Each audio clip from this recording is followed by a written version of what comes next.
Hello and welcome to episode 103 of In PS We Trust, a PlayStation podcast. My name's Davey and joined with me, as always, is the fine wine himself, Mr. Philip Hoy. Let's fucking go, boys. We're back together. We're going to be doing big quiz tonight, but this isn't the big quiz, is it, Davey?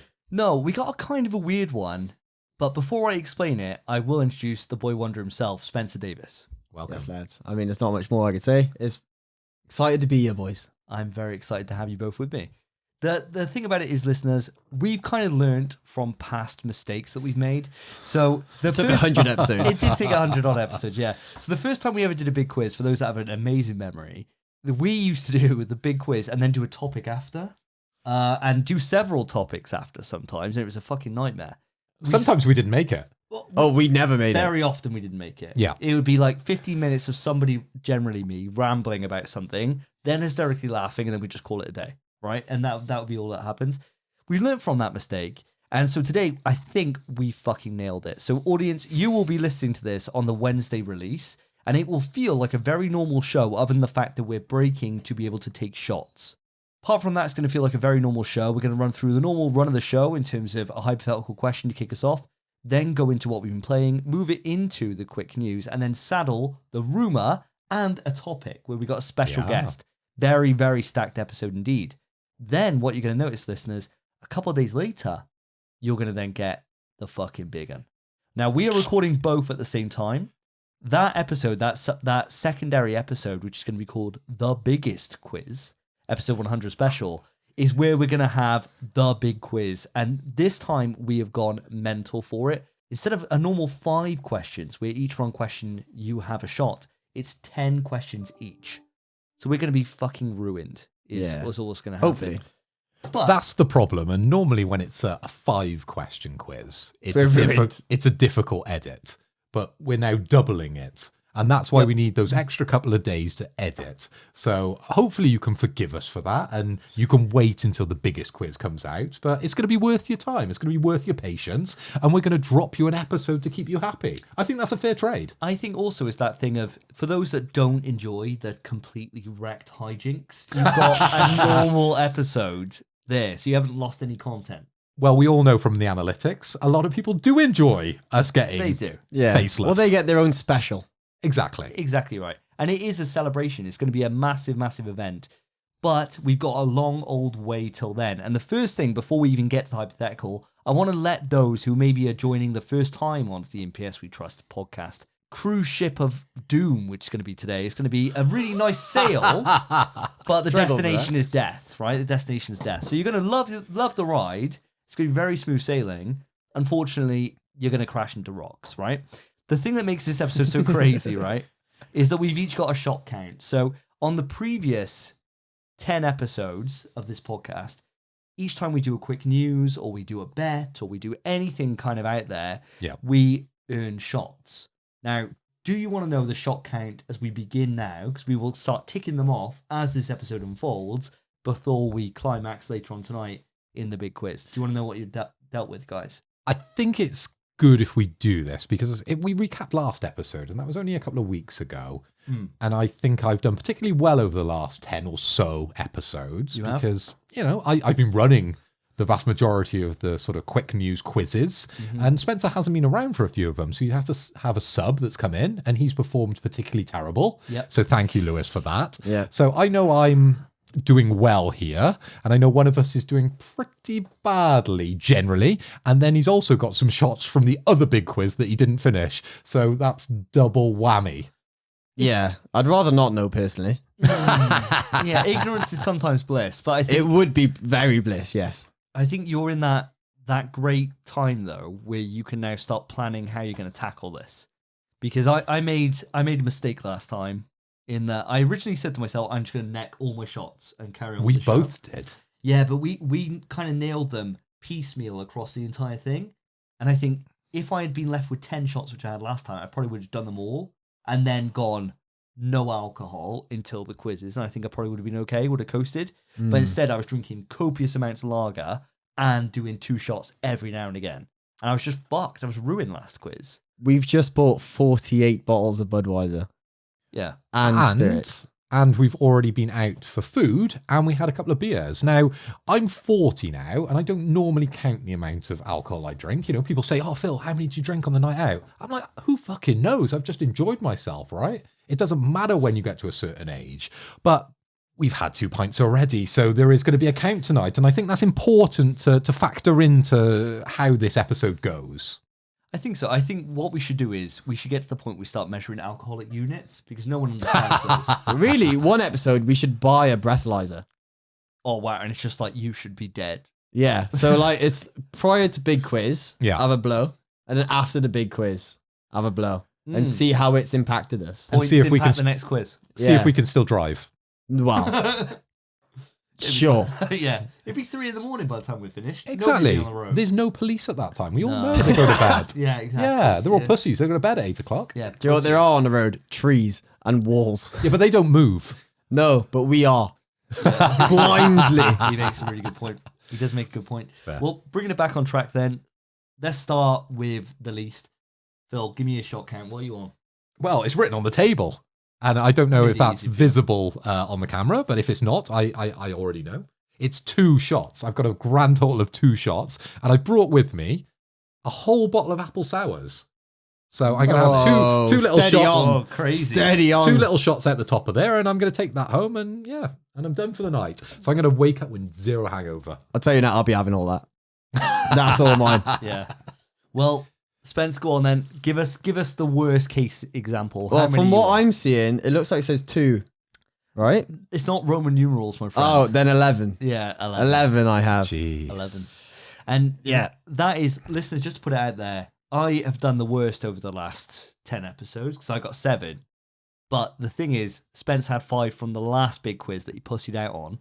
And so that's why he's taking 11 into this. So I would have been the worst out of all of us. Yeah. But Spence has made a roll for his own back here. And I should say, Spence is our current champion. He did win the last big quiz, so we should put some respect on his name.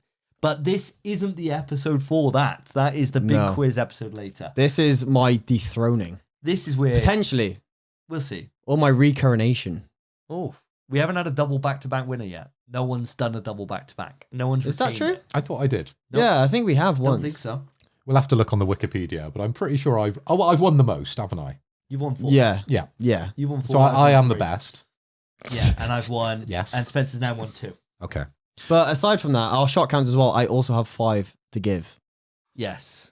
Yes, you do. Within the quiz or within this episode? No, Within the episode. Oh, within the within the whole episode? Okay, episode. bring it on. Yeah, Yeah. sure. Yeah. So at any point we put disrespect on the king's name, it could all come back to bite us. But let's move on. We always start the show off with a hypothetical, and today's hypothetical has been supplied by the audience. So let's play the jingle.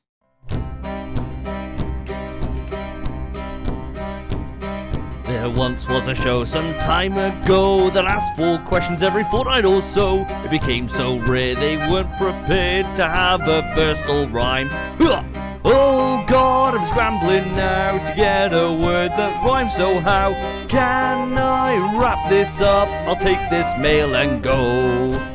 Maloon has written in. He says, let me hear all your best Helldiver 2 barks. I want a scream of pain, a scream of fear, and a line of freedom. Okay. So, Okay. the way I want this delivered is I want somebody to deliver all 3. So I want their scream of pain, their scream of fear, line of freedom in a row. And then we move it on, rather than it going 3 ways round. I think it's just a little bit quicker. If you want, are you guys ready to take on this challenge, or do you want me to just go first? I feel like you've got something prepared. I don't have anything prepared. I know what you're going to say for your line of freedom. Oh, I don't even know what I'm going to say. I know for what line you're of going to freedom. say. Oh, well, we'll see. Hold that thought. If you don't, I'll take it. Good. Okay. Scream of pain. It's like a guttural, kind of bloody. What's bloody happened one. there? I imagine it's like a pierce. Yeah, and it's... Yeah. It's like, Leave him to it. Leave him to it. I don't want the interpretation from That's you what I there, gathered Spencer. from the sound. I want to hear it from the horse's mouth here. Well, what's happened there? So what I'm imagining is you've got a bug that's come up. You know, Okay. like those, like a stalker, where they come out of nowhere and they just attack you. Yeah. Like that, but it's like pierced through. Yeah. And so it's one of those things where it comes up with like your legs broken or something like that. If you taking damage from Cripples it. you, yeah. Yeah, you got you're a fucked. stim. You're done. Oh, you got a stim, 100%. Okay. One of those. So that is my Scream of Pain. So very like kind of guttural, kind of one you'd be like, ooh, that's not very good. Rather than like a or something like that. Right? You only get one go. Yeah, just put it there. That was mine. That was my Scream of Pain. Yeah, taking it. Sorry, boys. Sorry, I got range. That's a shot. A Scream of Fear. What have you seen? This is Helldivers. Terror. Absolute terror. Yeah. Absolute terror. And a Light of Freedom. Die bugs! That's mine. Okay. So there you go. And I'm thinking that's kind of like you're using a big gun generally, Yeah. but you could just use it at any point, really. I think it would kind of work. What would make it quite amusing would be if, like every now and again in a group, you got like one straggle on, and it's just like a tiny little bug. That amount of effort for like a one-shot pistol round into like one of those bugs would be class. Yeah. You'd be like, oh yeah. The ones that signal for more. Those little ones. Just him. And it's like, no! Like proper aggravated. So that's where I'm going, boys. Nice. I hope our listener enjoyed that. Yeah, I'm sure Maloon, just make sure to keep on pestering Pilestat because I will do the lines for free. And I got range. This is off the I got range. I got range. Wow. Nuts. I got range. So, Spence, over to yourself. To me, so a Scream of Pain. Scream of Pain. It'd be like...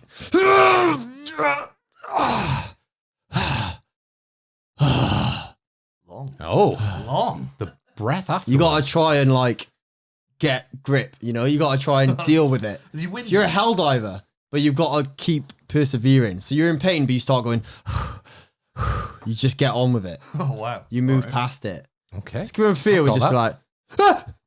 Oh, God. Just a little one. Like a little jump scare. Like a little cheeky one. Okay, it's different. It's just different. like a stalker. A stalker's come out and it's just uncloaked. Not even like a, oh, God. No. Just... It's just uncloaked and you just kind of shit. It's just slightly offside. So you see out the corner of your eye and you go... And you just kind of shit yourself a little bit. I like it a lot. Big fan. And then the freedom line. Yeah. I don't believe in death. It's definitely me. We have ourselves a winner. Well done. We have ourselves a winner. Well done. Come on. I say it all Can't the time. believe you didn't say that. Crumble, mate. It just didn't hang You around. don't believe... It's the line you say before you die every time. Congratulations, sir. Well done. Oh, he's won. Go on then, Phil. Give us yours. Is there any point in me doing this now without Of course there how is. well Spencer has done this? You might come out with some absolute gold here. Right, what am I doing first? You're doing Scream of Pain. What the fuck? Ah! Jesus Christ. Oh, Poor neighbours, bro. Yeah, loud ones and shit. we might need to adjust the volume on that one. I went a bit too into that. Peak the bit mic. too method. You really did. But that was me getting shot in the leg and just seeing that leg drift away from me out into the distance as it flies away as I got shot off my torso. Bye-bye, leg. Bye-bye. Jesus Christ. And Scream of Fear. Fear. So loud. Right. It's the loudest bloke I've ever seen. Jesus. Never do this in his own home, mind. He's terrified. This is why we're filming you. Well, my neighbours can probably hear that. Oh, yeah, probably, yeah. Mine can. And then finally, A Line of Freedom. Die, motherfuckers! You went Reds. I tell you what, There he's we putting go. effort in. There we Mike, go. isn't he? I put it. He's I putting put effort it. in. I didn't go in to the art school graft. for nothing, did I? Spent 10 grand going there. Fucking hell. That degree was not Yeah, a waste. it was not a I waste. Can tell that straight I can see you in Helldivers 3. It'd be, Sign me up. tell you what, Arrowhead have fucked up if they don't just get us on board. Yeah. And Yeah. we do it for just the love of it as well. Oh, I dude, wouldn't. I'd pay. I'd pay. You wouldn't. I need to be paid. You'd pay I'd for pay it. 20 quid. I wouldn't pay Spencer much. would pay. You do it for the love, and I need to be paid. So it would actually equal out. Yeah, it would all come out. Because Spencer could just pay me, and then it's all free. Yeah. Yeah. If I could pay and then play myself in the game, that'd be sick. Yeah, it I'd would. happy pay for that. Yeah. Not Play- much. play- Not want it- much. I'd Play want with it- yourself. I'd want it to be in the DLC. game. I'd want to be DLC. I play with myself every night. for free. For free. For Yeah. free. You don't have to pay 20 Now quid I'm for that. losing money. Now you can pay to play as yourself. Jesus. That's an dream. awful deal. The excitement of paying for it. The not. The regret post. Who gets excited about paying for it? I think that's the thing, though, right? Is It's it? I imagine so. I mean, I've never been to a hooker. Have you enjoyed paying for it? I've never been to a hooker. Okay. I've never been to a hooker, but I imagine there's a rush. What, when you hand over that cash? It's prior to it happening and post you pay. It's like when you order something online, you've paid, you think, I bought that now. So you wouldn't pay it afterwards? No, it's not. No, it's not like a taxi. Is that not how it works? No, surely not. Oh no, like depending on the service. No, yes, sometimes it is. I think. Is it? Yeah, morning Very after. trusting. Very trusting service. Well, you're in there. They're in your gaff. I think usually. Gaff or gash? Gaff. Okay. You're in their gash. They're in your gaff. Okay. House. People didn't know. Yeah. For the American audience. Yeah. And just like, what's a gaff? What's a gaff? Yeah, on Google now. Gaff. Gaffer tape. How do you think we spell that? Is that GATH? No, GAF. Gaff. Double F, I think. Is it double? I'd assume so. Yeah, gaff. Maybe I'm wrong. Well, on that bombshell, let's move it on to what we've been playing. This time on NPS We Trust, what have the boys been playing? So guys, it's been 2 weeks since last podcast episode, and I'm desperate to know what you've been up to in that time. Spencer, we always start with yourself, so what have you been playing, my friend? Before I tell you what I've been playing, because it's disappointing, I'll tell you that right away. It's disappointing. I've read the doc, it's not disappointing. Not it's for you. Awesome. Not for you. It's disappointing for you and disappointing for you listeners, because it is not PlayStation. So prior to that, I'm going to do a double shot. He's ticking them off. Big man on campus. That's the end of the building. 11 to get through, lads. I'll join you on dubs. Nicking my soju. Yeah. So what are you drinking there, Spence? What is soju? This is Jrod Plum. Well, the brand is Jrod. It's a Korean shot or Japanese shot. I think it's Korean. Okay. But it's soju, which is kind of just like a sweet. I don't know exactly what it is, but it's just a sweet little shot. Well, we have listeners in both those regions. So write in the comments if you know where it comes from, the origins of soju. But what percentage is soju, Spence? 20. 5. 13%. Actually, let me check specifically because they're different. Yeah, 13%, bang on. But I think in your defense, Spence, this is kind of one of those learnings from the big quiz. Yes. You doing a double with me? We've done, yes, please, mate. We've done on tequilas. We've done it on rum. We've done that. Jägermeister. The last one was rum. That was bad. Yeah. We've done it on so many like hard hitting liquors, and they've always just fucking ruined us. And, and then we got double the amount today. So it's like, right, let's start slower. Start slow. And then if we're feeling confident later, I mean, I got a lot of rum. Yeah. Fuck that. Yeah. No I'd be up for that a little later. But I've only got 2, so.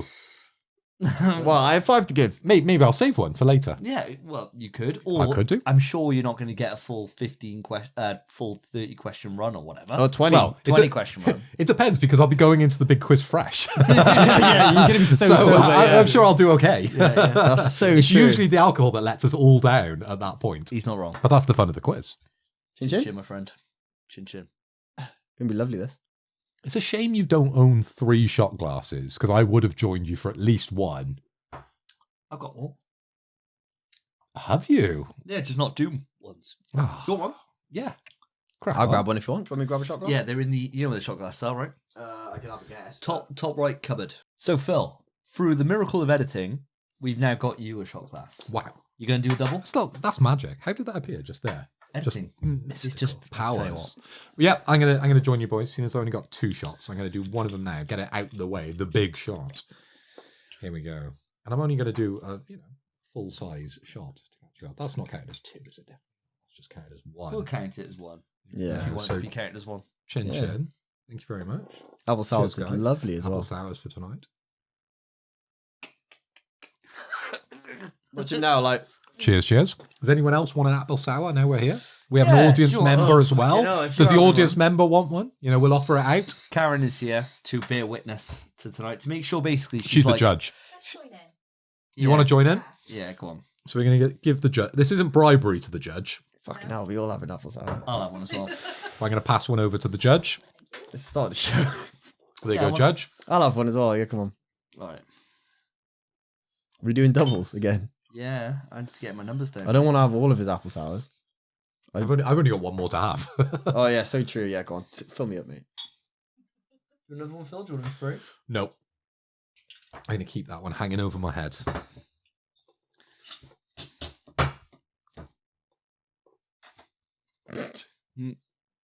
Chin chin. Chin chin, boy. Cheers, guys. So that's brought Davey down to 3, Spencer down to 7. Lovely.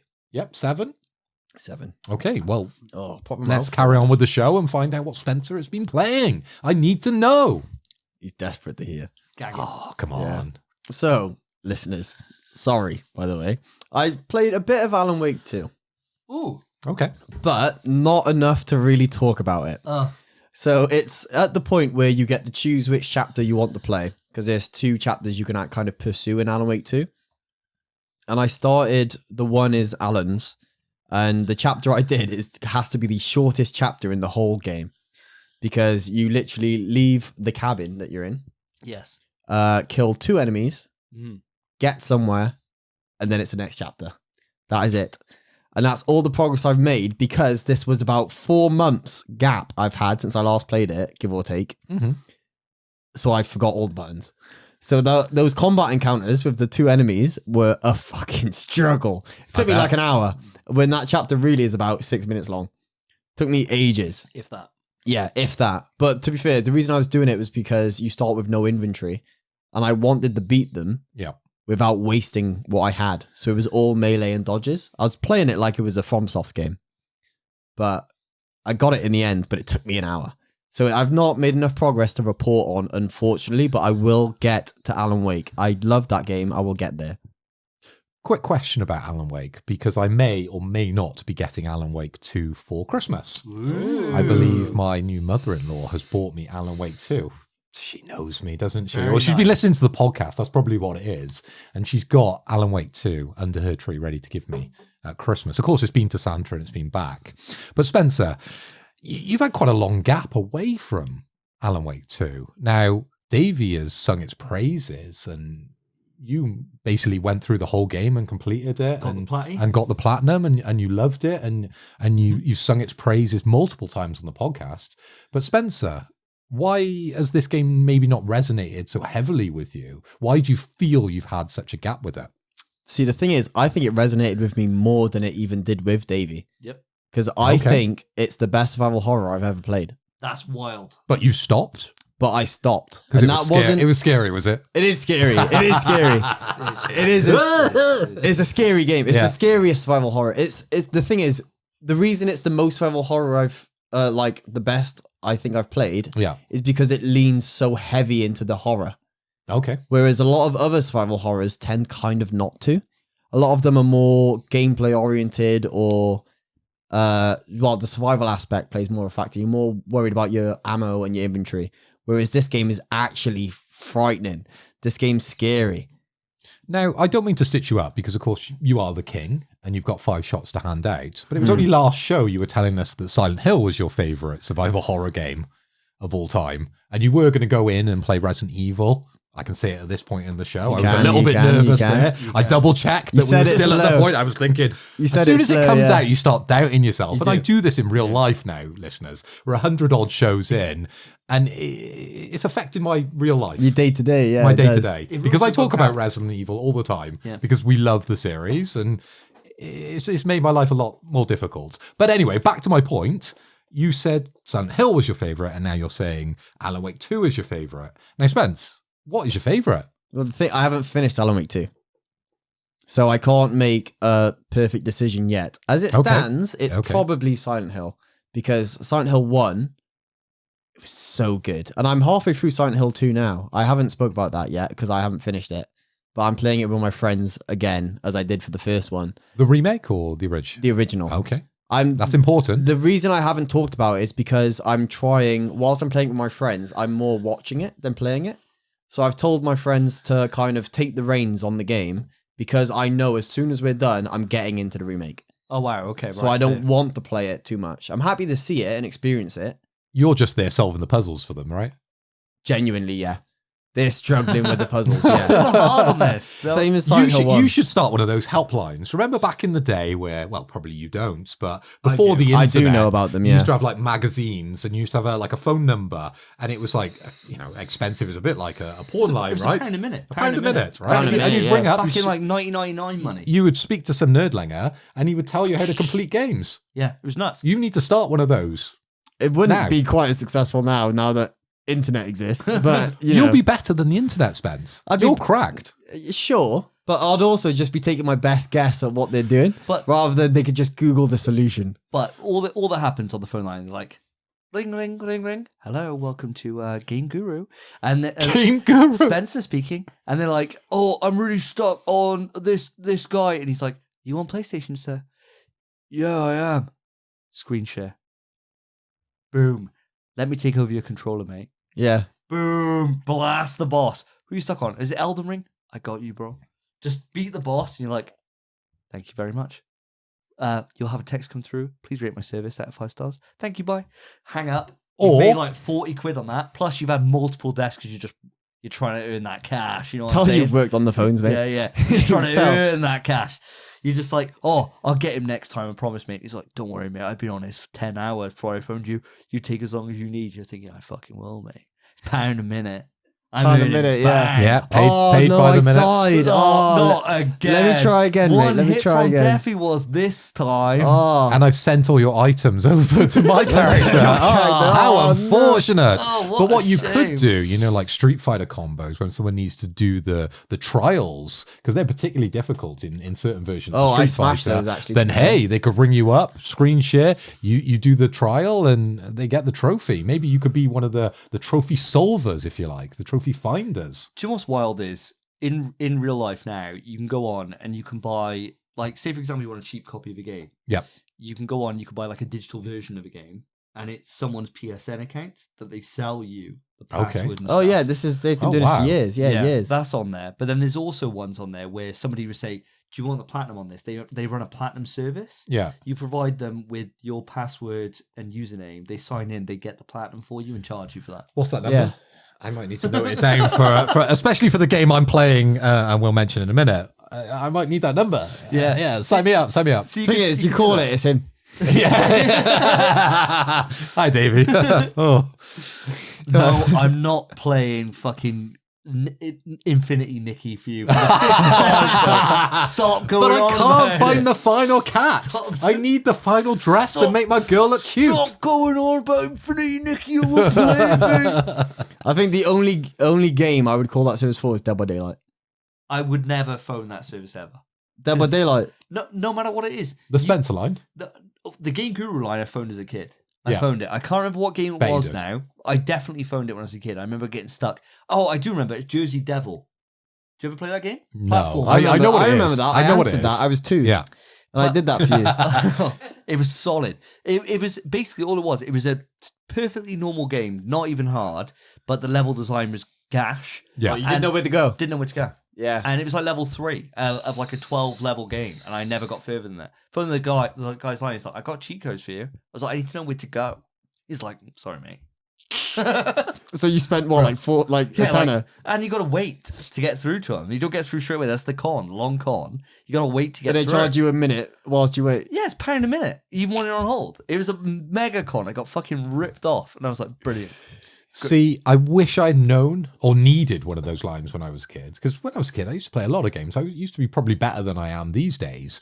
But I mean, my dad had one of the dodgy mobile phones that was hacked back in the day, where it was a pay-as-you-go, and it had £10 credit on it. And as soon as that credit went down to the bottom, you would turn the phone off and turn it back on, and you'd have another £10 worth refresh, of credit. yeah. No way. Now, he's told me later on in life that he used to take it down the pub, and they used to all ring up the porn lines, right?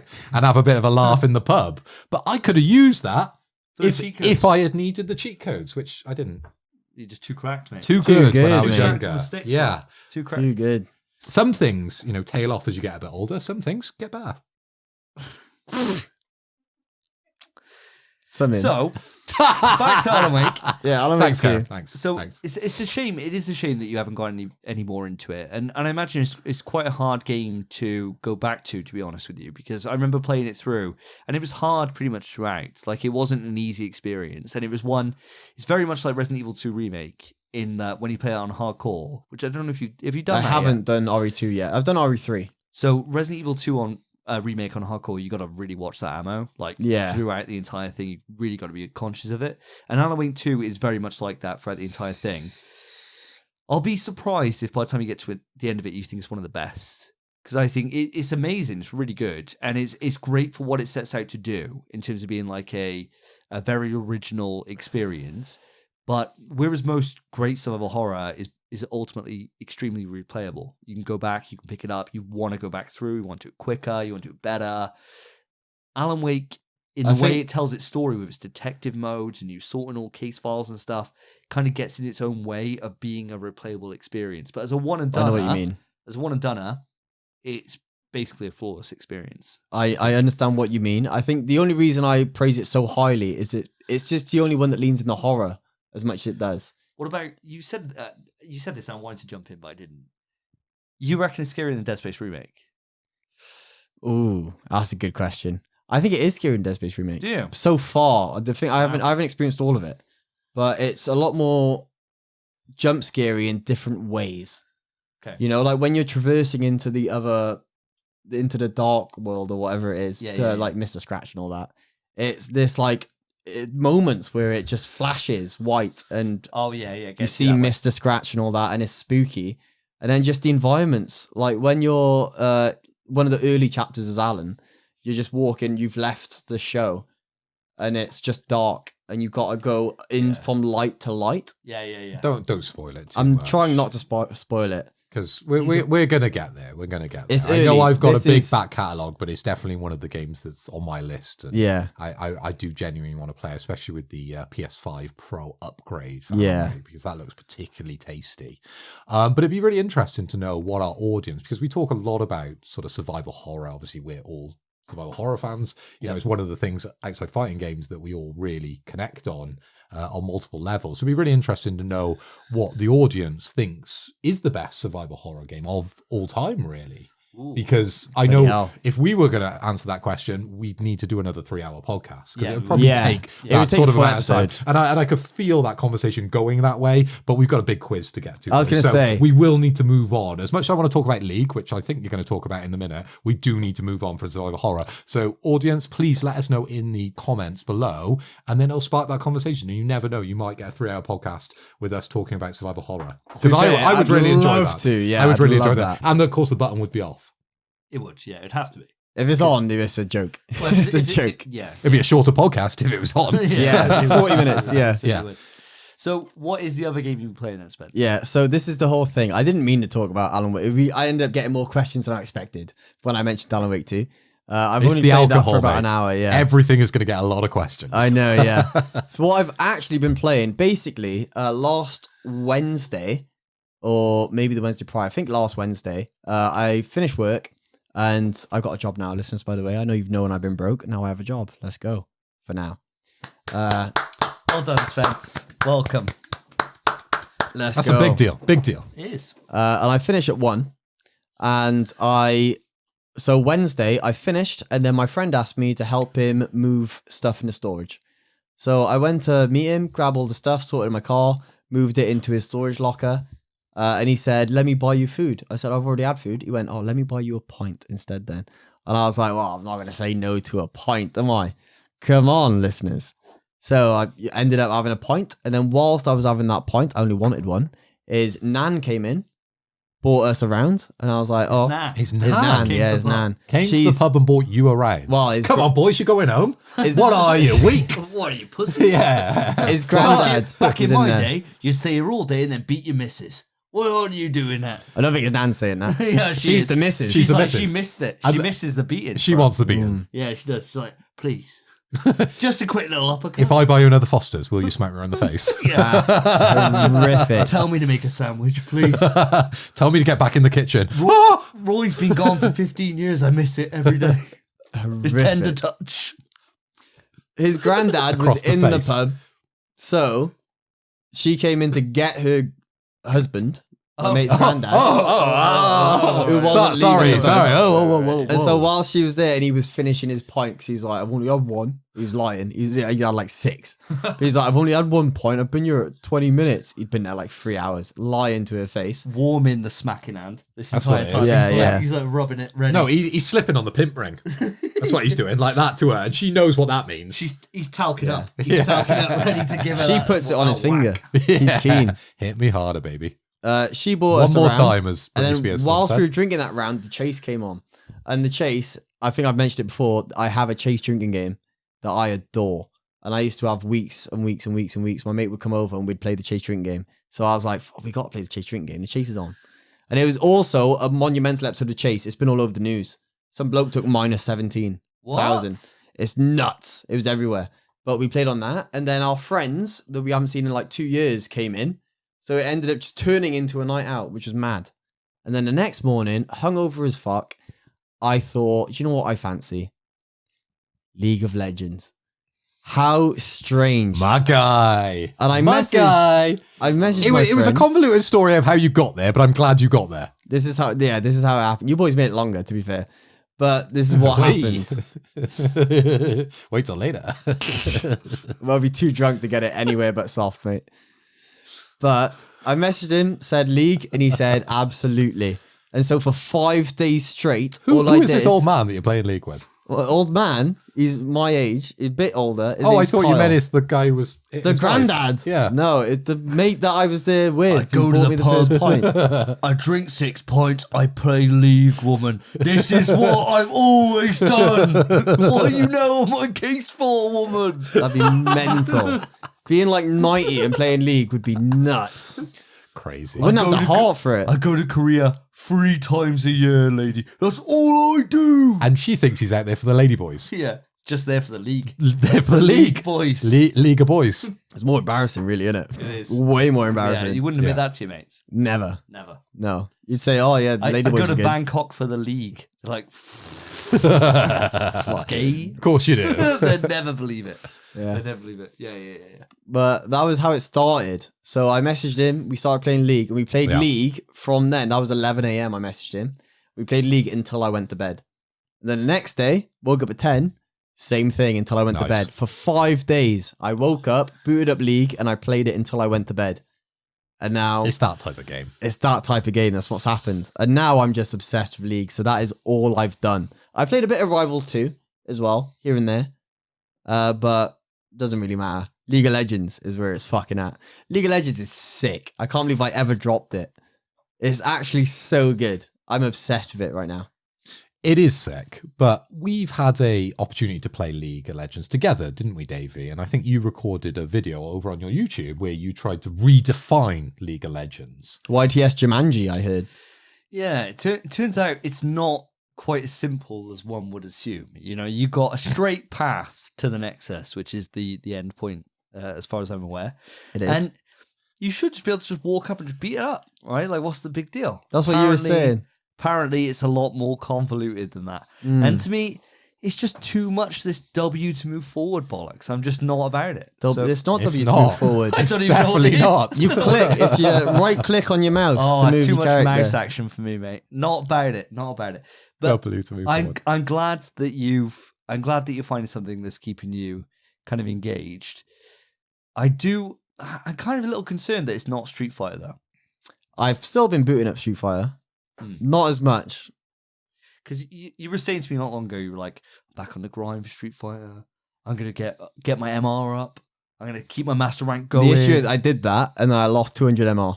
So it kind of put you off. Good put time. me off a little bit. Yeah. Good time to move away, and let's get back to League, because there's a couple of very important questions, of course, when you Shoot, start mate, playing shoot. League. Yeah, shoot. You know, a lot of people want to know what rank you are with League and where you achieved within that time period. Because obviously you were playing back to back. You were probably duo queuing, I assume. with I your have friend. been duo queuing. I've been doing some solos as well, but yeah, mainly duo And queue. I'd assume if he suggested it to you, he would have been a slightly higher rank. So you would have been dropped in, because there is that matchmaking kind of system within League where you play with harder people. So where have you placed, Spence, over that time you've been playing? So my friend who I'm duo queuing with his highest peak is plat. And he's not That's impressive. He's not That is played impressive. ranked in a long time. Yeah. But he's on the same account. So it still matches us into those same people typically. Maybe not. And you jumped in with platinum people. Yeah, and I'm doing Okay. good. I'm doing good. Okay. And I have not done my rank games yet. Not a single one. I put in the chat the other day, listeners. Well, we can look this up, Spence. You You know can. this. I haven't done a single It's rank game. online, right? You can look it up. I've not done any rank games yet. So, Spencer's rank. I've just been doing draft pick. Mostly all I've been playing is ARAM. because I love ARAM. Oh, So ARAM fun. isn't the game. But That's not real league. that's the thing. It's a baby's league. Don't It's look at not me. real Yeah. league. I can't back Yeah. you up. ARAM is all random, all mid. So you know where Summoner's Rift has 3 lanes. You pick your characters and you go in. You play jungle. mate. You might as well be speaking French to me. Okay, Ooh sure. la So la. Yeah. I'll explain it as simply as it can go. ARAM is you don't get to pick your character. It just gives you one. Right. And there's 1 lane. That's Oh. it. It's just you're on a bridge. Okay. And it's just team fights. That's literally all it is. You just fight each other. You It's- get more it's not gold. fun. You get more experience. You Like a level up TDM. fast. It's like a TDM. It's just a quick. It's like half the time of normal league. You just quick, fun. You get it done. You don't get to pick who you are. It's good. But after doing that for about the 4 days out of those 5 hours on about, then I tried Summoner's Rift, and now I can't stand ARAM because I'm just like I want to play actual league and get good. There is so much more to proper league. So much. Yeah, it's know, good. Like I watched a lot of the competitive stuff. I actually went to the World Finals and watched Faker lift the trophy as well as Reckless lift the trophy. He said he will, and he did. He lifted the trophy for the first time ever. Didn't play any games for T1, but he got on stage and lifted the trophy. So congratulations to Martin Reckless. In T1. Couldn't That give was a shit. incredible. Yeah. Yeah, you couldn't give a shit, right? Totally I saw that eyebrow just like, I don't know who what this what is. the absolute fuck, right? But yeah, no, that's incredible stuff. Spence, I think we need to play some league together. I'm down, so bro. I'm down. in 2 weeks' times, listeners, you'll probably hear us playing a little league. So it's going to be a bit more of a League of Legends podcast maybe in 2 weeks' time, because we should definitely jump on and play some Summer's Ref. Davey, you're not invited. I'm not. Yeah, I'd hate Yeah. to have you with me. Yeah. Do you know what? I will quite happily just leave this to you guys. You guys Good. have a great time. Good. Me and Spence have played loads of games together. Me and Phil played loads of games together in the past. You could play with Lewis. I'm not interested in League. That's what you could do. Me and Lewis might play It Takes Two or something together. And You should. You I've been telling you should. for years. Yeah. Let's see how You good you should. actually Well, are. See if you can remember all the stuff that Spencer taught you. I'll tell you what I'll do. I'll play Lewis if you're up for this. I'm looking into the camera for this one. You and me overcooked, mate. Oh no. Wow. We spoke mad about you last episode. Let's put it to the test. Let's show these guys what you're missing. I reckon you can cook up a storm. Mate, don't. It Takes Two, not Overcooked. Me and Karen got to play It Takes Two. Don't. So you've done It Takes Two with Spence, and you've done. I've done- He did O- Overcooked with me as Overcooked well. with you. We got the. You've done No, he's not done It Takes Two with me. We started It Takes Two. Yeah. And he gave up. He didn't like it for some reason, even though it's a 10 out of 10 game. And Overcooked, we've got the platinum on Overcooked 1, 2, and Overcooked All You Can Eat. Yep. We've done all the parties for that, and we've done all the games that you love. We were here. We were here's. Yeah, we've done all. You those. did Portal 2 with me, Yeah, and we did. Yeah. Resident Evil 5 together. and we did Resident Evil 5 So together. I'm Yeah, spreading yeah, it around. spreading it around. I'm spreading it around the co-op. Very thinly yeah. towards my end. I'm like a fine like Belgium spread or something. you know? On Spencer's side, it's Lure Pack, It is, yeah. Yeah. the famous Danish butter. Yeah, that's the one. On my side, yeah, it's the stuff you get from Weatherspoons that's thrown on a mixed grill. They say is in a branded butter case. But it's Definitely not. Ain't. It's No. not. That shit ain't even remotely. You open it butter-like. up and it's just Yeah, it's just gashed off. But let's move away from Lee because I'm not interested.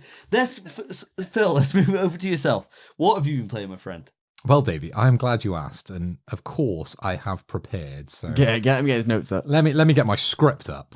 So, Davey, I have been playing, as you well know, because you are the one that gifted me this during my wedding. Actually, wasn't it? It was part of my wedding present. So, Davey bought me a PSP for PlayStation because I've never owned a PSP in my entire life. Crazy. I owned a PS Vita, but it actually got nicked when I was away in France. Oh, wow. Unfortunately, the people I was traveling with left the door open, and I'm not going to say it was an immigrant, but someone went in the car and stole my bag.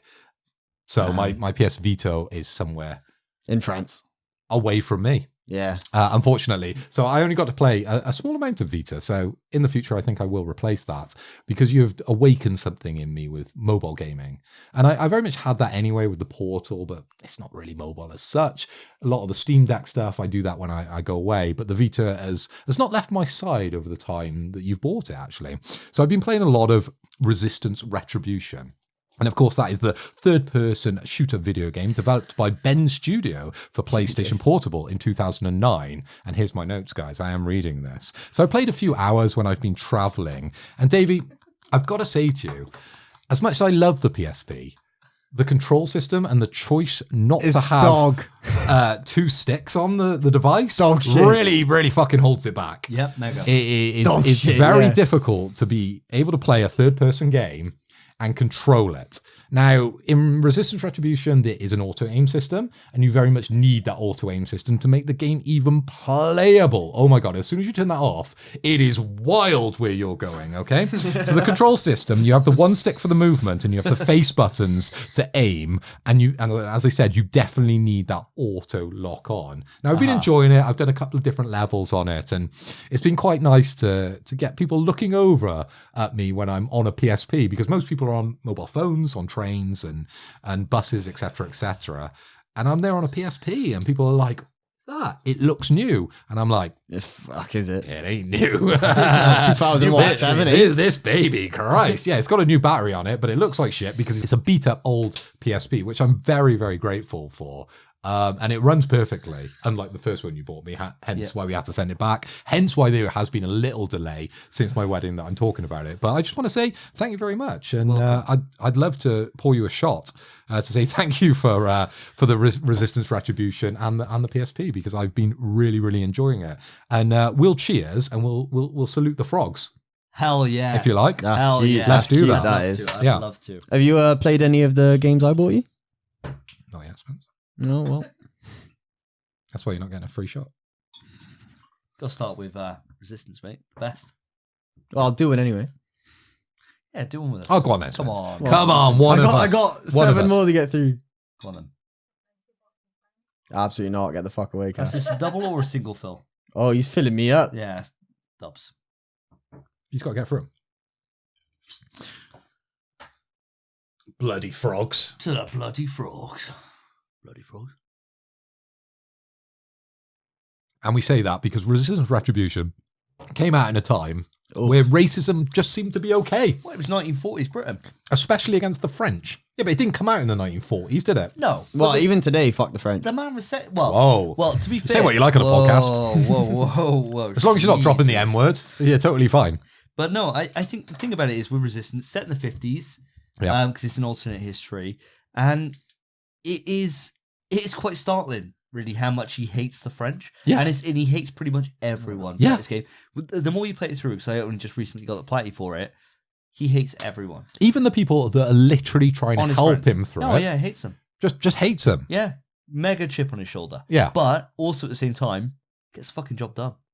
Well, I don't know because I haven't finished it yet. You'll I'm not enjoy- there yet. You'll enjoy yourself. He for it. looks stylish as well in that jacket. He does. Very, Very good. stylish. What I would say is in my opinion, this is probably a hot take, but the best games on PSP for me are, if we ignore things that are really well made for the PSP, like, what I mean by that is the games that you can tell would only be thought up on a PSP, like Loco Roco. Patapon, Sure. Loco Roco, Yeah. things like that. They're all to come. If we ignore those, if you go to like Motorstorm, Mhm. Arctic Edge, or whatever it is, that and the God of War games, they're done so well with that control system Mm. that you won't even notice that it's a handicap. Oh, also, Final Fantasy Dissidia on the PSP. Okay. That is a amazing, and Crisis Core. That's why I should have bought you, really. Yes, yeah, you should. Crisis Core is it's my favorite PSP game.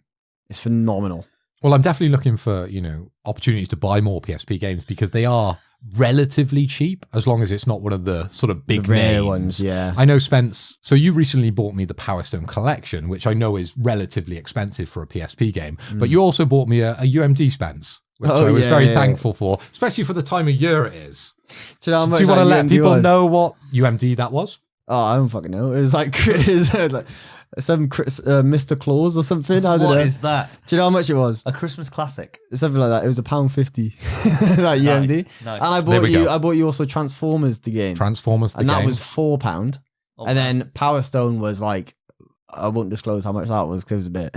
yeah, I imagine. expensive. But I also got Loco Roco, as you mentioned, and Patapon for my brother. Oh, nice. Great And games. I believe one of the God of War games as well. So I've got a few to play at 3 the moment. phenomenal games there. So leave me to that for a little while. You know how quickly I consume games, and so it's good. But I travel a lot, so I'm probably going to consume these a little faster than maybe the stuff on the PlayStation 5. But yeah, any recommendations? Please put those in the comments below because I am looking out for PSP games. I'm going to be hunting around those charity shops for sure. Every time I go past a charity shop now, I'm like, Pop in. You'll Listen, find Bobby. bangers. Yeah, You'll I find bet. some I bet. bangers. Yeah. The thing is, if you're looking for PS3 or for PSP games, And I am. you can find, and Vita as well. Like But cash Vita- generators and stuff like that. Yeah.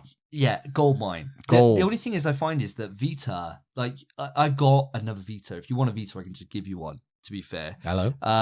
I've got 3, I think, in this house at Fucking the moment. hell. So I can give you Really? one. Yeah, I got 3. I think. Yeah. I'm pretty sure Lottie's got 1, and I got 2 myself, definitely. I have one. So I can just Sweet. give you a Vita if you want one.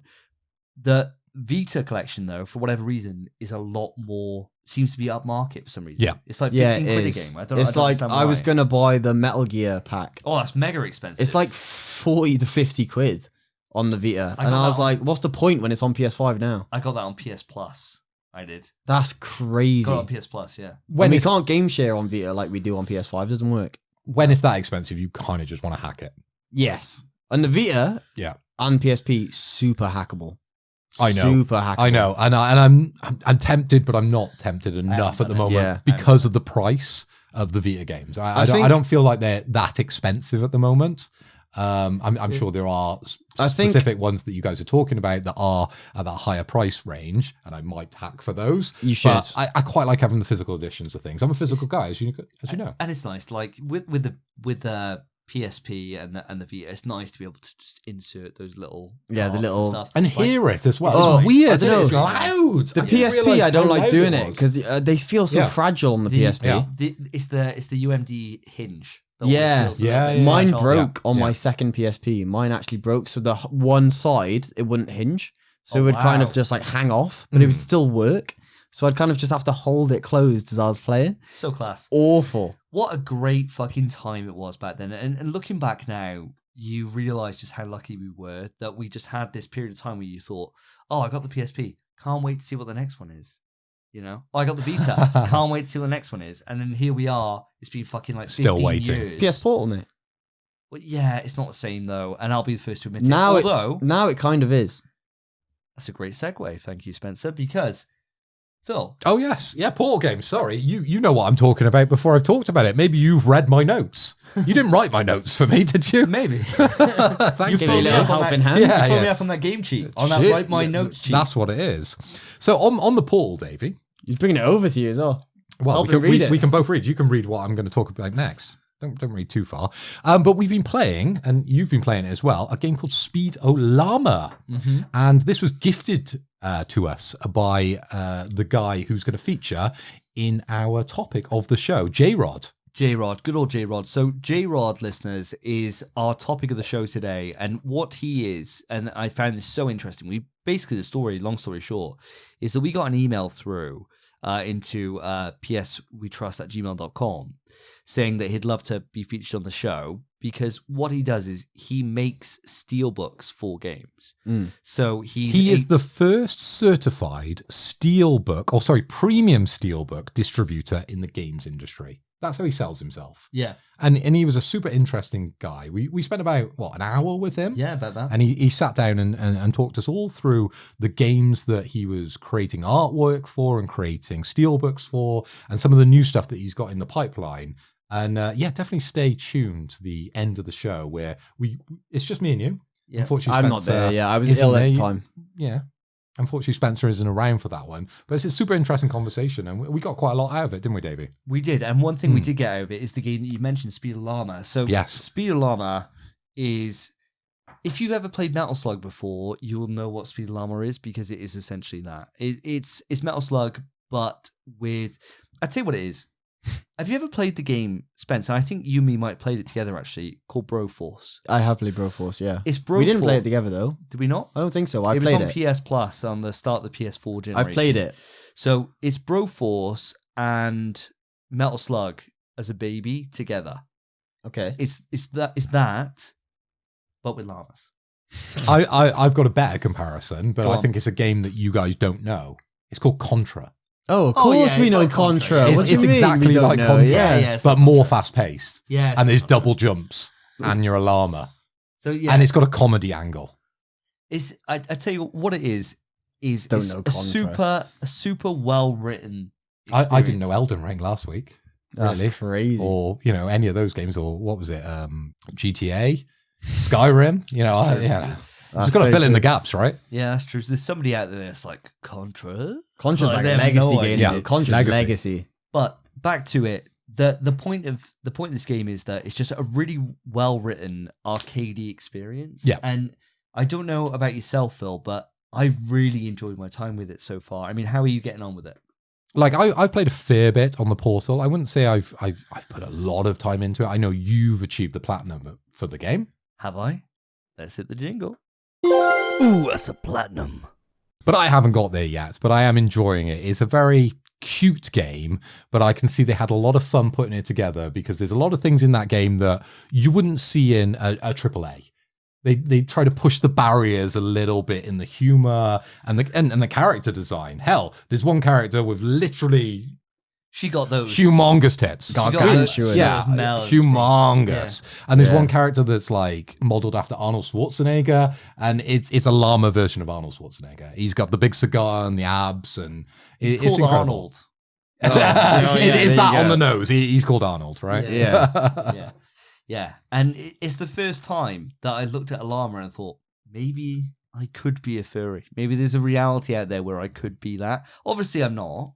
And it didn't impact me. The Schwarzenegger one, or the one with the massive tits? The massive tits, bro. Well, you said it after the Schwarzenegger one. No. Well, of course, I've always got this underlying bromance with Schwarzenegger. Like, Schwarzenegger is the boy, right? To me, he's the alpha. Like, there's no one better than Schwarzenegger in my eyes. So if I can play as a llama version of that, you bet that llama fucks. And that llama is destroying shit. When I went for that platinum, I had such a good time with it. 6-hour platy, listeners.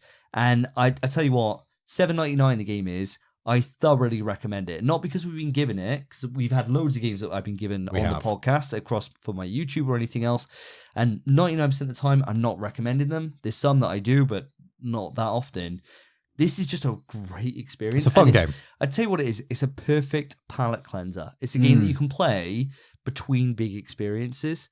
And I really enjoy just being able to go in, dive in, experience it, jump out of it, and just be done. And it's lightweight as fuck, right? So you can play it on the Portal and you've got no issue with streaming it, right? So you could be on the bus and you could hook it up to your phone and you could probably still play this game fine. Okay, yeah. It's that not demanding. It's not taxing. No. It's definitely not a taxing game in any way on the mind. Like the gameplay itself, it's quite chill. It's a good game. It's a perfect game for the Portal. Highly recommend it for sure. Okay, so moving on from Speed Llama, what else have you been up to? Well, Davey, let me consult my notes. So I have a little bit of a problem, which I introduced to you last episode, listeners and viewers. So I have a PS5 Pro, but I don't have a disc drive. I have quite a heavy collection of PS5 games, but no real way to play them on my Pro. So I could go upstairs to my office and play them on the original, but now I have a £600-700 console sitting downstairs that I cannot use. So I did a bit of research, and I thought, because I subscribe to the PS Pro service, what PS5 games, enhanced games, are out there that I could download and play for free? Now, guys, I put together a bit of a list, right? So I'm going to do a rundown of the games that I selected and thought possibly I should play, okay? So I looked at Dead Island 2 with its improved frame rate on the PS5. I thought, Dead Island 2, not a big one for me. Yeah. Improved frame rate, we're not at the high heights of a PS5 Pro. That's not what I'm spending the extra buck to achieve, right? Then I looked at Demon Souls, apparently one of the best looking games on the PS5. Beautiful, yeah. And that plays at 4K 60 on the PS5 Pro. Fidelity. Then I went down to Kayak VR Mirage, and that's got improved frame rate. But as you know, I haven't got a PSVR 2, so I wasn't ever going to play that one. Next down on the list was The Last of Us Part 1, and that's a 4K 60 game. So that was a possibility. I have played it before, but I don't own the platinum for it, unlike the next two games. So we've got Marvel Spider-Man Miles Morales, platinum. You get the improved frame rate, and you get some nice ray tracing in that. I think I do want to see that game at a certain point. Sure. Then you've got Ratchet & Clank. Of course, I've got the platinum for that because I absolutely love it. You have a performance mode with 4K 60, and then you have a Fidelity Pro mode with 30 FPS and ray tracing. That's why I've got my notes, okay? Because that was quite complex.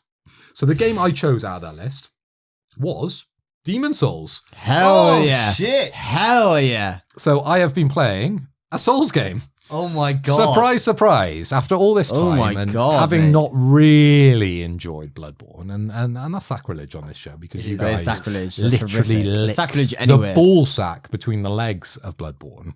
Now, I thought, well, let's give it a try. Let's see where I can get with this game. I'm excited to hear this. Because I wanted to see how beautiful it actually was, because I never got to achieve it on a PS5. It is right? beautiful. And that's all I've heard from you guys. It is a great Souls game. It's maybe not the best, but it looks beautiful. But I thought it's going to look even better. I've got the right TV. I've got the right PlayStation Pro. So I plugged it in and downloaded it, and I got on with it. Yeah? I got into the game.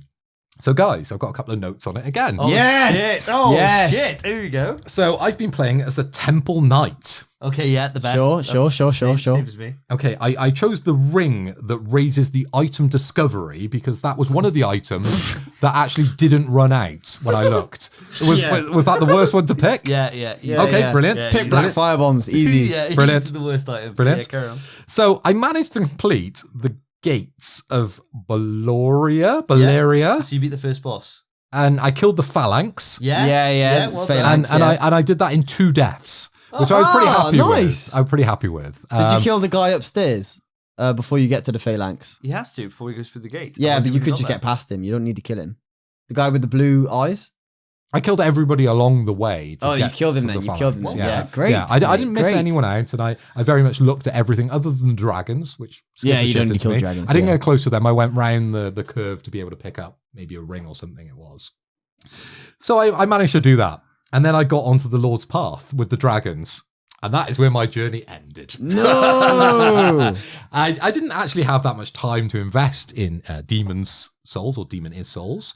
But yeah, I very much stopped at the second part of it. I must admit, the game is absolutely beautiful. And that was the reason I was playing it. I wasn't really trying to invest in a Souls game as much as I built you guys up with some of the facts that I've reeled off. I understand why I don't like these types of games. That's fair. That's fair. You're not enjoying it. I don't think it's a game that I'm going to necessarily complete or go too much further within the game. You know, maybe I'll go into 4-1 and kill some skellies to level up a little bit, right? Maybe I'll do that because that's a bit of a hack to get through the second part of the bosses. 4-1. But we'll see where it goes with that. All right. It's fun and it does look bloody beautiful. Those dragons are awesome when you're walking across that pathway, and they're scary as hell. I've got the full surround sonar system going on. Yeah. And it makes you jump every single time. I know it's coming, right? I bet it's amazing in your... I remember It's incredible. we had a whole argument a while ago where I said it's the most beautiful game that's ever been made. And you were saying, no, something else is better. And I said, go back to Demon Souls. The thing is, And you went back and you went, yeah, you're fucking right. you are right. The crazy thing is, can you imagine day one of PS5 booting that game up?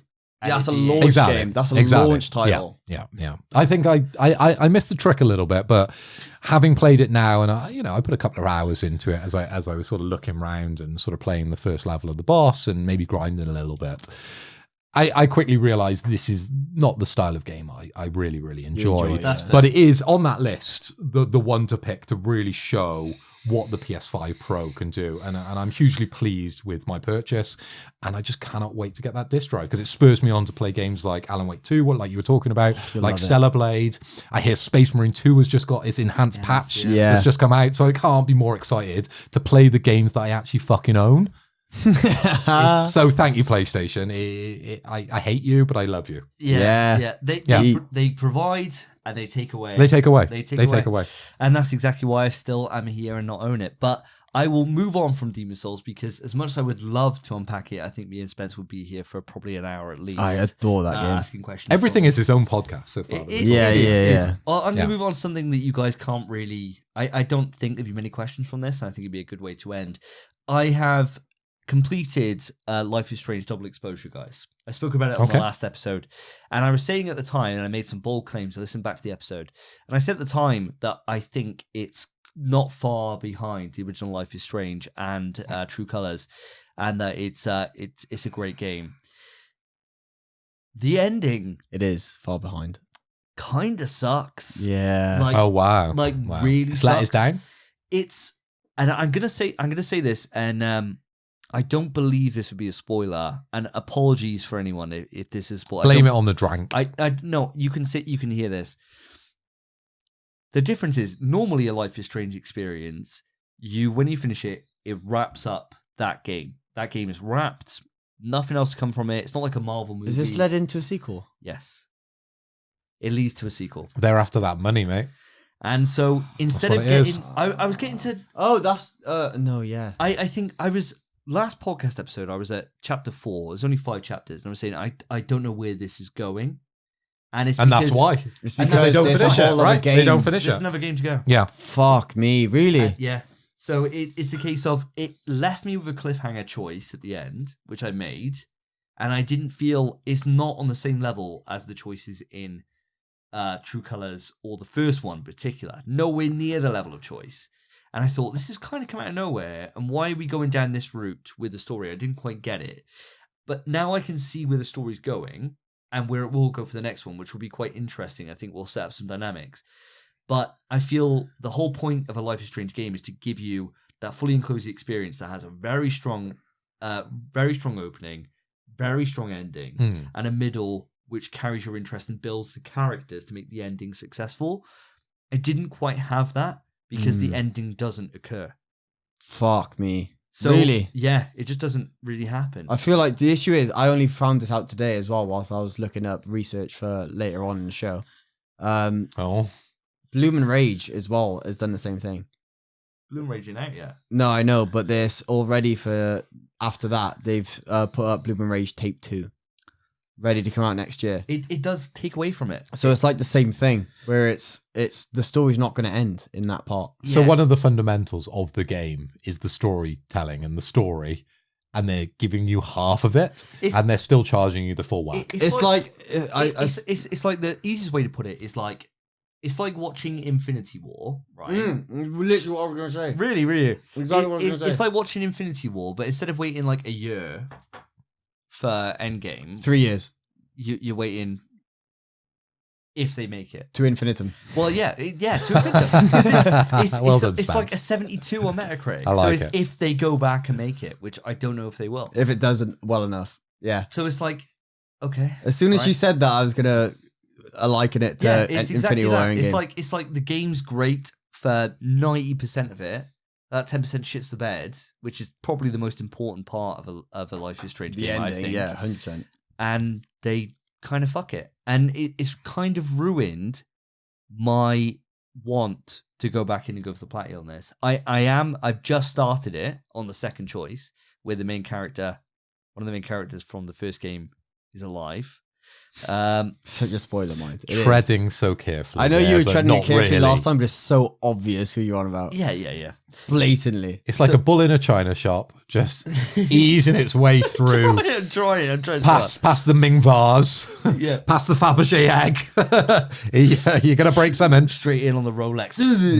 Squash that shit. So I am starting it again, and I'm at the end of chapter 1, and I'm going through collectibles, and that should have me to platinum. But I'm not really excited about coming back, and I'm feeling it's like a chore, and I don't know if I'll stick with it. I think what will happen is, depending on how varied the story goes, over these next couple of chapters, will determine if I even bother. Because I might then just, if I get 2 or 3 chapters in, not much has changed, it's the same game, which I can't skip cutscenes for. It will be the same game, by the way. It probably will. But if it is, and there's no kind of new options I can have, and I can't really explore too much, I think I'll end. Because I can see why it's a 7 out of 10. I really can.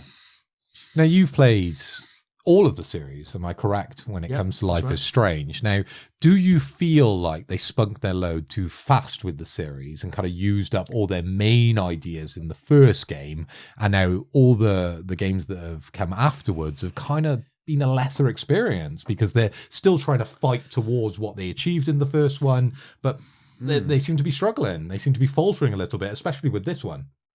I think it's Life is Strange is kind of like the same story when it comes to Supermassive, but on a much less scale. So if you imagine a roller coaster, right, you've got ups and downs. So Life is Strange, you've got a massive peak. Yeah, you're like talking Oblivion, Norton Towers. And then it's a massive drop, like Oblivion. All the way down to Life is Strange 2. Okay. Builds all the way back up for Life is Strange 3. Yeah. And then it's a smaller drop towards the end for this. Okay. It is that kind of path. so it's not very much a case of, it's not a consistent sign of quality, but when it hits, it fucking hits. And that's the problem with the series. It's Portaventura. Exactly right. Yeah, exactly right. I feed the Portaventura, great theme park. So, the dragon roller coaster there is like 9 loops. We don't need to carry on, yeah. But yeah, I know, I get your reference. It's very much one of those things that I'm always going to be interested in it, because when you get a game as good as Life is Strange or Life is Strange True Colors, they're games that just stick with you, you know, Right. and you just don't get those experiences very often. The downside is that what they're seeing now is that they got a half hit rate. 50% aren't that good. great. It's not good, is it? So it's the difference is you get to a supermassive level and you got a 25% hit rate, because you got the first game being amazing. They did until Dawn. Everything else kind of been shit. So One of them was good. yeah, like good, but not Until amazing. Dawn. Yeah, not yeah, until yeah. Dawn. No, right? yeah, of course. Like nothing's been there. Whereas True Colors of Life is Strange, Life is Strange is better, but it's not that far between. It's like a 9 to a 10. Yeah, right? sure, Like, sure. Whereas this is a 7. Now, is there anything fundamental in that, outside leaving out the ending, that you think they could have changed to make this game a 10 out of 10 or 9 out of 10 sort of experience? Is there something that you were just missing and you were savoring for as you were playing the game before you understand that the crescendo was cut? No, I don't think so. I honestly don't. They nailed it. I think like the characters are really good. I really felt for them. I really enjoyed all of them. I love that the voice acting is incredible. The performances are great. It's just the case that The story falls short. you need another 2 chapters to tell the story to completion, and Yeah. it's not here. It's in the next game, which they'll then spread out over 5 chapters.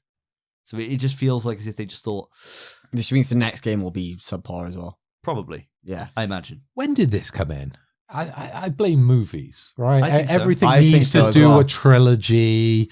I don't need this anymore. Go back to the old days where It's it's a common one trend. and done, Just, right? Yeah. Just make a game. You don't need to milk us. If we're fans, we'll return. You don't need to like, oh, we're going to give you 0.2 of A this. game should Yeah. stand on its own feet, Yeah. really. Exactly. I Yeah. completely agree. Like Yeah. you look at God of War, for example. God of War 2018, you could play that, have a fantastic experience. Start a Ragnarok, have a fantastic experience. Sure, you won't Way get the better. same experience, but Yeah. as somebody who's played a lot of them, but you will still have a fundamentally amazing experience. Sure, that's the same point. That's the middle of potentially a trilogy, right? There's a lot of unanswered questions. But the journey you've been on is so enthralling and so fulfilling that you don't feel like they've left stuff out on the table. It's a full yet. story in It's- itself. It is. Self-contained. And what you're saying with this game, it's not a full story. It needs something else to complement it to bring it up to that high heights. It certainly does. Yeah. A game But- should be self-contained with the chance to branch out, rather than a game that needs to branch out. Exactly. And so it's with a heavy heart. I mean, I may very well over the next couple of weeks come back and say, look, I've earned the platinum on this, and here's the other ending, and yes, it does fix it. We'll wait and see. Yeah. We'll wait and see. But let's move it on to the quick news. Quick news. Quick news. Welcome listeners, welcome viewers. And this edition of Quick News is unlike any other because we're going to simplify it. We're going to break it back down to its nuts and bolts, its fundamental parts, and just give you the quick news. Yes. We're going to give you exactly what is on the tin. Quick news. We're just going to go around in a circle. We're going to discuss the quick news and we're going to move on because there's plenty of games later in the big old quiz later on, or the biggest of quizzes that we're going to do straight after the show. So Spencer, hit me up with your first quick news. Sure. So, quick news. Sony is apparently in talks to acquire Kadokawa, which is the parent company of FromSoft. We might be acquiring FromSoft. So really, this has been big talks for a while. There was a lot of acquisitions near the start of this generation, whereas obviously Xbox acquired Activision, Xbox acquired everyone else. We acquired We acquired a mess of stuff. But now, finally, a brand new acquisition from PlayStation, being Kadokawa, FromSoft, which I feel is a long time coming, especially since Bloodborne, because it's been quite surprising we haven't acquired FromSoft a while ago. Phil, I'm not sure how much you would know about FromSoft, or like you'd have an opinion on this, really. You don't play FromSoft games. I don't, but I am one for research. I'll fill you in a little bit more on this actual article. So Sony is in talks to acquire Kadokawa, as you've said, the parent company of FromSoft, okay?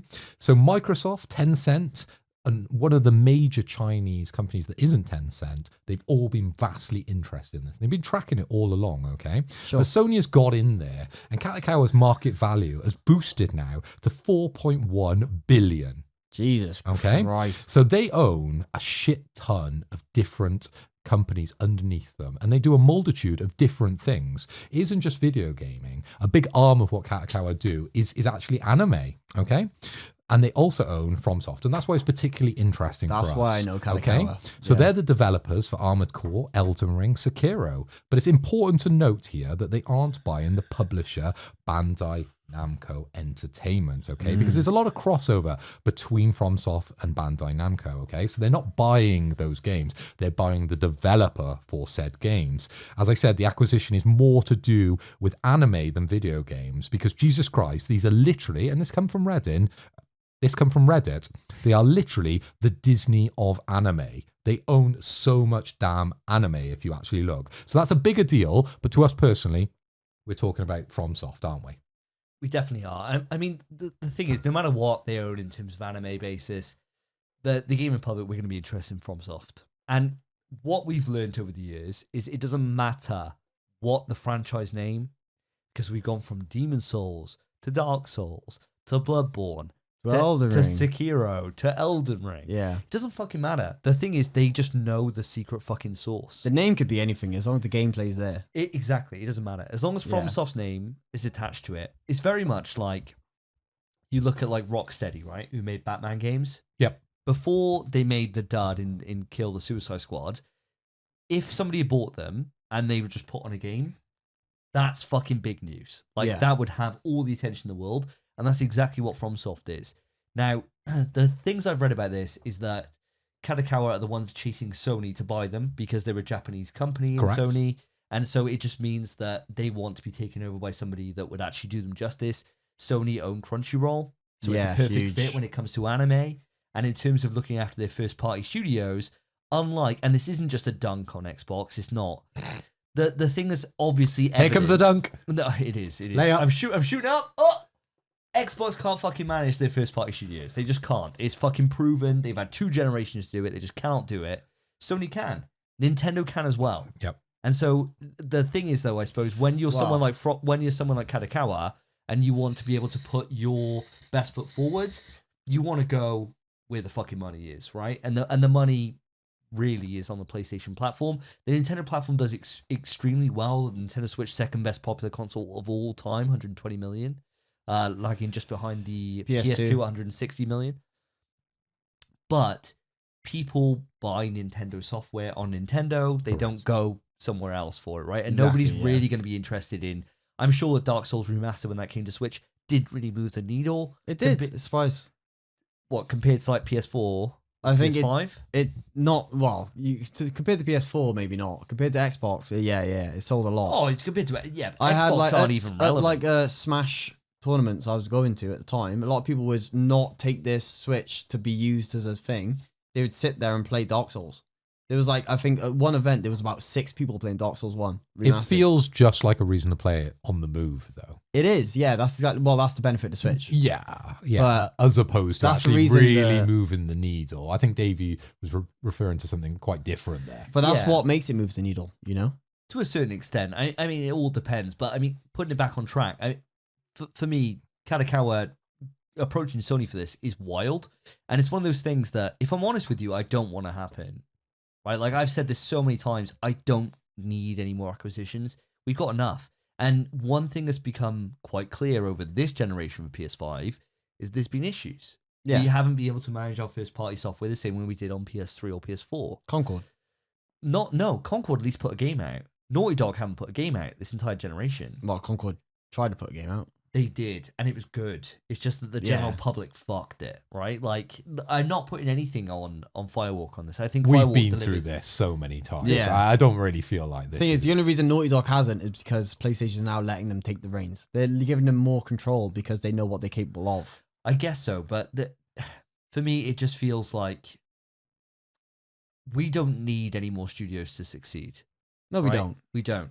And I quite like the ability that people on Xbox or wherever can play their FromSoft titles. I'm saying this, I'm playing very much devil's advocate, because if they do come into PlayStation, I'll be over the moon with it. Yeah, of course. And, you know, my dreams for Bloodborne 2, maybe we don't have to have Bluepoint on it, you know? Even though I think Bluepoint make a better Souls game than FromSoft themselves. No, you don't think that. They do in terms of visual quality. Yeah, but not in terms. Well, yeah, sure. But follow the blueprint. that's because just get FromSoft in to give you the blueprint. they didn't have to do anything other than visuals. They had nothing else to do. That's why. Yeah. It's exact code. They replicated the code. All the bugs exist. Yeah, they do. Yeah. All the only thing Bluepoint did was visuals. That's why. Don't put down Bluepoint's holy That's name. the only thing they did. That's You are literally right, all you that are. they've confessed to it. I know. I'm just talking bollocks. But no, I'm not. The whole point of this, I'm not excited about this news because I don't really want another acquisition in the PlayStation space. I really don't want one. Sure. But if it does happen, it makes perfect sense. They're one of the most pivotal game studios on the planet. They're probably going to win Game of the Year this year. Again, 2 years in a row. That'll be a bigger discussion later on. Yeah. Certainly will. Arguable, that one. Certainly will. But how do you feel about it, Spence? With me, I feel like it's an acquisition that doesn't need to happen. Same thing you're thinking. Whereas we've got enough acquisitions, we have enough studios under our belt where we can make a year's worth of games that just slap fucking tits. We don't need more. Granted, this year's been quite slow. Next year, I think, is probably quite slow as well. But who knows? I mean, our studios aren't doing much. Naughty Dog's not doing much. Insomniac's doing everything because they have been. Granted, they're a bit slow at the minute, but they fucking deserve it. They deserve bloody 4 years off at this point. They've done loads. I'm surprised we haven't acquired like other studios. I don't know. I always feel like it's weird we don't have Capcom, but obviously Capcom's fucking enormous. Oh, can you imagine? Capcom as a publisher would be wild. Like, Yeah. we should never own Capcom. We should never. They're enormous. Never. But the thing is, it's just the way we're tied into Street Fighter tournaments and the way It's a Monster Hunt. Oh. Oh, shit. We've had our first slip up of the entire 10-run episode. I was expecting that. Wait, don't. And the shot count goes up. You struggled that one. Back up to 4. Back up to 4 with that one. Yeah, I poured a double shot, ready to tick 2 off. And now I've accrued another one. So it's up to 4 rather than 5 to 3.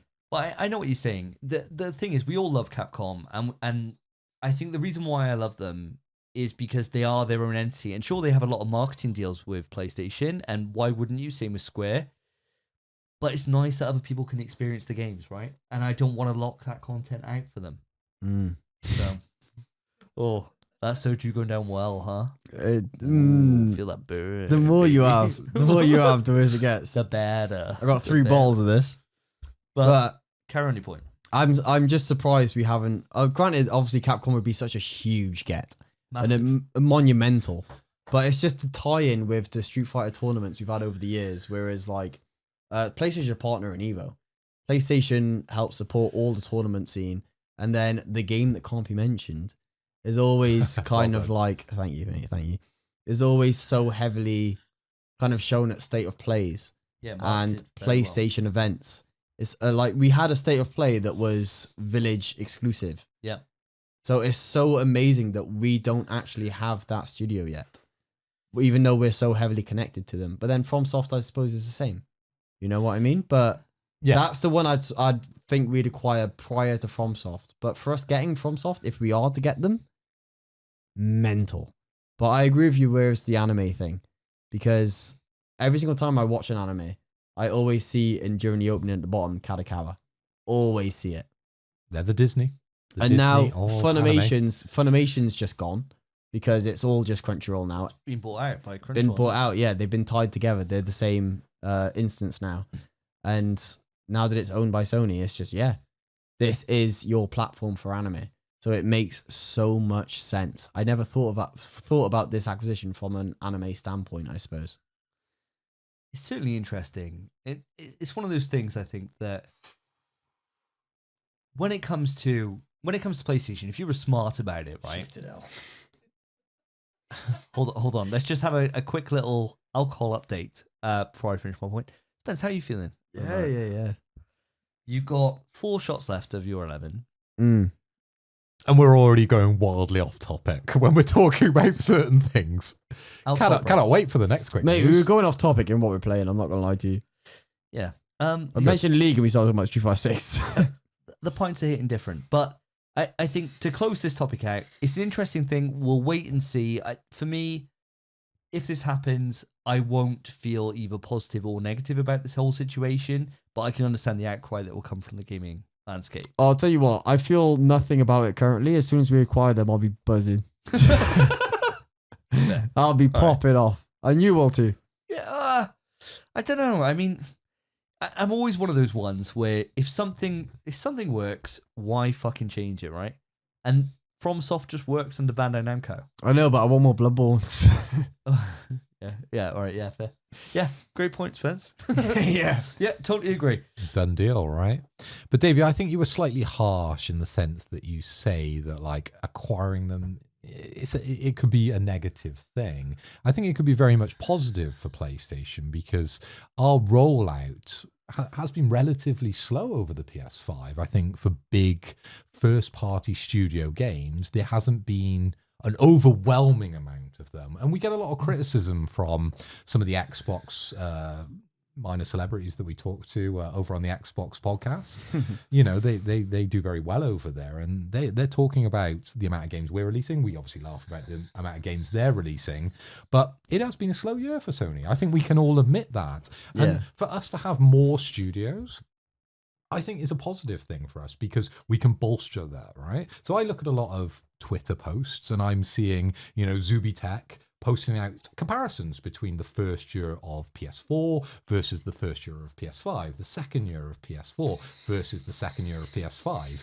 Now it is very stacked in PS4. There is so many first-party games coming out. Of course, the quality I feel is quite low with PS4 compared to PS5, and we are getting that quality. But the range of games is much smaller. Sure. Now, having much more studios, I believe we'll get a bigger range, but we'll still be able to keep the quality. So from my point of view, as much as I'm not really into the anime, as much as I brought that up as a defining factor as this acquisition, I believe it's a very positive thing for PlayStation to do to move forward. And you boys should be loving it because you love FromSoft games. You'd be screaming that you want this acquisition. For me personally, I probably won't end up playing these games, but there'll just be more options and more opportunity for different games within the PlayStation nation. And I think that's a beautiful thing if it happens. It is a beautiful thing. Very well put as well. It is very eloquent. And it's one of those things of, I'm always just on that camp of, if it ain't broke, why try and fix it? Yeah. They've released such stellar experiences on all systems so far. Why does it need to be just on ours? It's the same way that when Bethesda was purchased from Microsoft, I knew that Wolfenstein and Doom, and there was potential we wouldn't get those. And I was gutted about that because I was like, these games are fucking amazing. And it just so happens that they were bought out by the loser, who is still losing. And so they have to put it out onto PS3 or PS5. PS3. They have to put it out on PS5 to be able to make their revenue back on the games. So Isn't we're not it a losing weird out? situation that we find ourselves in, that the lesser platform has more money? It's never like that in business. No. More No, successful but- companies have more money. But Yeah. within the video games industry, purely because of who owns, It's the parent The company. rival. Yeah. they just have more money. It just doesn't make sense. It's not a normal situation, is it? But it's just because they have more But anyway, money, we doesn't are mean they're going well off making topic. smarter purchases. You know what I Yeah. mean? No, Yeah. exactly. And I mean, before we get down that whole rabbit hole, which we'd of course need to get the other side of the argument on, Of course. Potato Chief, Bring him on. let's leave that to the side for the moment. Let's bring it on to the next piece of quick news. Phil, do you want to bring us in? Yes, of course. So quick news. Okay, word on the street, guys. It says the Mortal Kombat 1 Year 3 DLC content is cancelled due to poor sales of their recent expansion. Essentially making this expansion the end of Mortal Kombat 1's lifespan for the new DLC. What happened? What was wrong with this DLC that actually just ended it, boys? I'll take it if you want. Please. You can go for it. So I've got my own view on it. So I hope you loop back round to me on this one. But Spence, let me hear what you feel about Mortal Kombat, because we're all big fighting games guys. We all understand how fighting games are rolled out to us these days. Obviously, we're probably more in the Capcom camp and the sort of Smash camp, or probably not so much these days, but historically in the Smash camps, we understand how content is rolled out. What is Mortal Kombat doing wrong? Sure. So I'll try to loop it back to you. I don't know what you need to say. So I'll try my best to. Obviously, I can't aim it a certain way. Man's got notes. But the Chaos Reigns DLC and the initial DLC of Mortal Kombat 1 was actually really good. There was nothing wrong with the DLC, I wouldn't say. Homelander, Peacemaker, and there was another big one in there as well. Well, the Chaos Reigns DLC is the most recent Ghostface. one. Ghostface. They got the T-1000 from Terminator 2. They got Conan the Barbarian. They got some big ass names. In really this DLC. cool ones. Really cool. All the DLC in Mortal Kombat, since history really, has always slapped. Yep. The issue is Mortal Kombat 1 itself as a video game sucks fucking dick. It's not a good video game. It launched with a bunch of bugs, and fundamentally in its playstyle isn't fun. It's the first Mortal Kombat game to launch with assists and 2 characters, and it's just not the style that Mortal Kombat's players are used to. They've changed the formula for no reason whatsoever, and it doesn't fucking work. It's no fault of the DLC, I don't think. I don't think DLC is any even part of the conversation. It's just that the game isn't a good fucking video game. So there's no reason to include more DLC and to increase the lifespan of the game, because the game as itself is a failure. I completely agree. I think that Willard reached out to me, and Willard is one of our friends who plays fighting games a lot with myself and Spencer. And we originally started playing fighting games, and the fighting game we got him introduced to, and the one that kind of got him hooked on this whole genre, is Mortal Kombat 11. Yeah. And we played Mortal Kombat 11 to death, right? Slap Played a lot it, of mate, Mortal yeah. Kombat 11. And I've been playing Mortal Kombat 11 for longer than I've been playing Street Fighter. I've been playing Mortal Kombat for longer than I've been playing Street Fighter. I started off with like Mortal Kombat Trilogy on PS1 and kind of gone forward from there, whereas Street Fighter wasn't introduced until Street Fighter 4. So very kind of different different levels with it. The thing is that Mortal Kombat 1 seemed to come out quick on the heels of Mortal Kombat 11, and it wasn't. It's just that Mortal Kombat 11 had so many patches and so many big content drops that then there wasn't that break. Like, you think about the way Smash has done it now. You have 2 years of support, and then 3 years 4 years of nothing. And you need that nothing to be able to then To get sick of the game. Yes, to want the next one. Yeah, Whereas the this, it changes. never seemed that happened. You had the kind of characters stopped. 18 months later, you're talking about the next one. Yeah. And it didn't feel like it was long enough. And the difference is you're releasing up against, to my opinion, the best Street Fighter there's ever been is Street Fighter 6. There is, yeah. And I stand by that. And people might think that's wild. They might say it's Third Strike or whatever, and I fully respect that opinion. But I think it's Street Fighter 6. Comments. You're reaching. Is really good. You're competing your Mortal Kombat property with Street Fighter, and it just isn't as polished. It's just not as good. And that's all it is. And first impressions, I mean, I don't know how many times I have to fucking say this. I feel like we got to make a fucking bingo card for the podcast here. First impressions make all the difference. 100%. And if you launch a game that just doesn't fucking work, that takes months and months and months to get into a usable state, no matter how sick the DLC is, the play base is left. This game's been dropped from fucking Evo already. Yeah. Crazy that is. Absolutely mad. And Yeah. that shows you the state of this game. The fact that Dragon Ball FighterZ is back in Evo this year, where Mortal Kombat isn't. Yeah. Insane. Absolutely insane. The game's done. It's not the DLC. It's just like exactly like you said, the game's fault. So I did a bit of research on this piece because it was my quick news, and some of the things that were coming up in the comments, and some of this is from Reddit, some of this is from Twitter comments on kind of just the visceral reaction to this news, okay? So we're talking about, the DLC getting cancelled due to the poor sales of Mortal Kombat. And a lot of people were saying that, yes, the DLC is vastly overpriced, okay? So we're talking about a £40 upgrade. So I did a bit more research and I was thinking, what is the average, upgrade path for a fighting game? And Street Fighter 6 for a 1-year Ultimate Pass is £50. So actually this is slightly cheaper, but the game wasn't received on the same level, so the people playing Mortal Kombat found that as an expensive addition. And personally, I would find that as an expensive addition. Yeah. I think with fighting games, I always found that difficult when I wanted to play, a DLC character, that I would almost have to buy the game again for a single character, okay? And you've got to take into all these kind of factors and considerations that, they're reworking a lot of the game and, they're refactoring a lot of the other characters in that sense. So they're not just giving you Akuma, they are refactoring some of Ryu's moveset, okay, within that to compensate for what Akuma brings to the game. But within this, a lot of people were complaining about the price. A lot of people also said with Mortal Kombat 1, the story was shit. And maybe you don't agree with this one, but this seemed to be the kind of average person, average Joe on Reddit's opinion, at least the ones that were the most upvoted on this particular news item. They said there was, and again, referring to your Concord point, there was unnecessarily gender swaps with Sector and Cyrax. So I believe they moved from men robots to women robots. Didn't even know that. And again, this, for me personally, doesn't matter, but this is something you see time and time again that people dunk on. And David, you can cue in. And this isn't my view. This is the view of the many. So this is the view of Reddit, and this is the view of Twitter.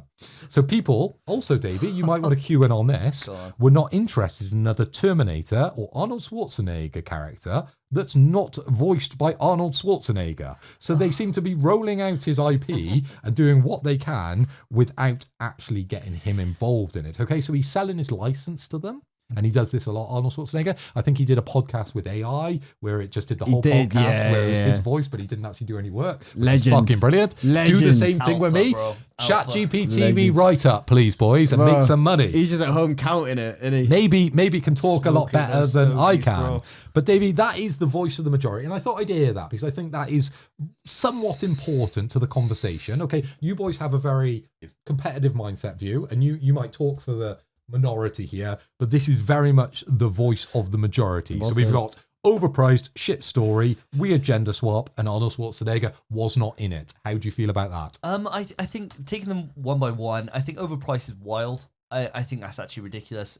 It's a bunch of brokies. It is, yeah, it is. Honestly, if I'm honest with you, I paid like £7 or whatever it is for Terry and Street Fighter alone because I didn't want to buy Mai and everyone else. Fighters Pass 2, yeah. I'm not interested in that yet because I'm just a Ryu main. So why do I need them?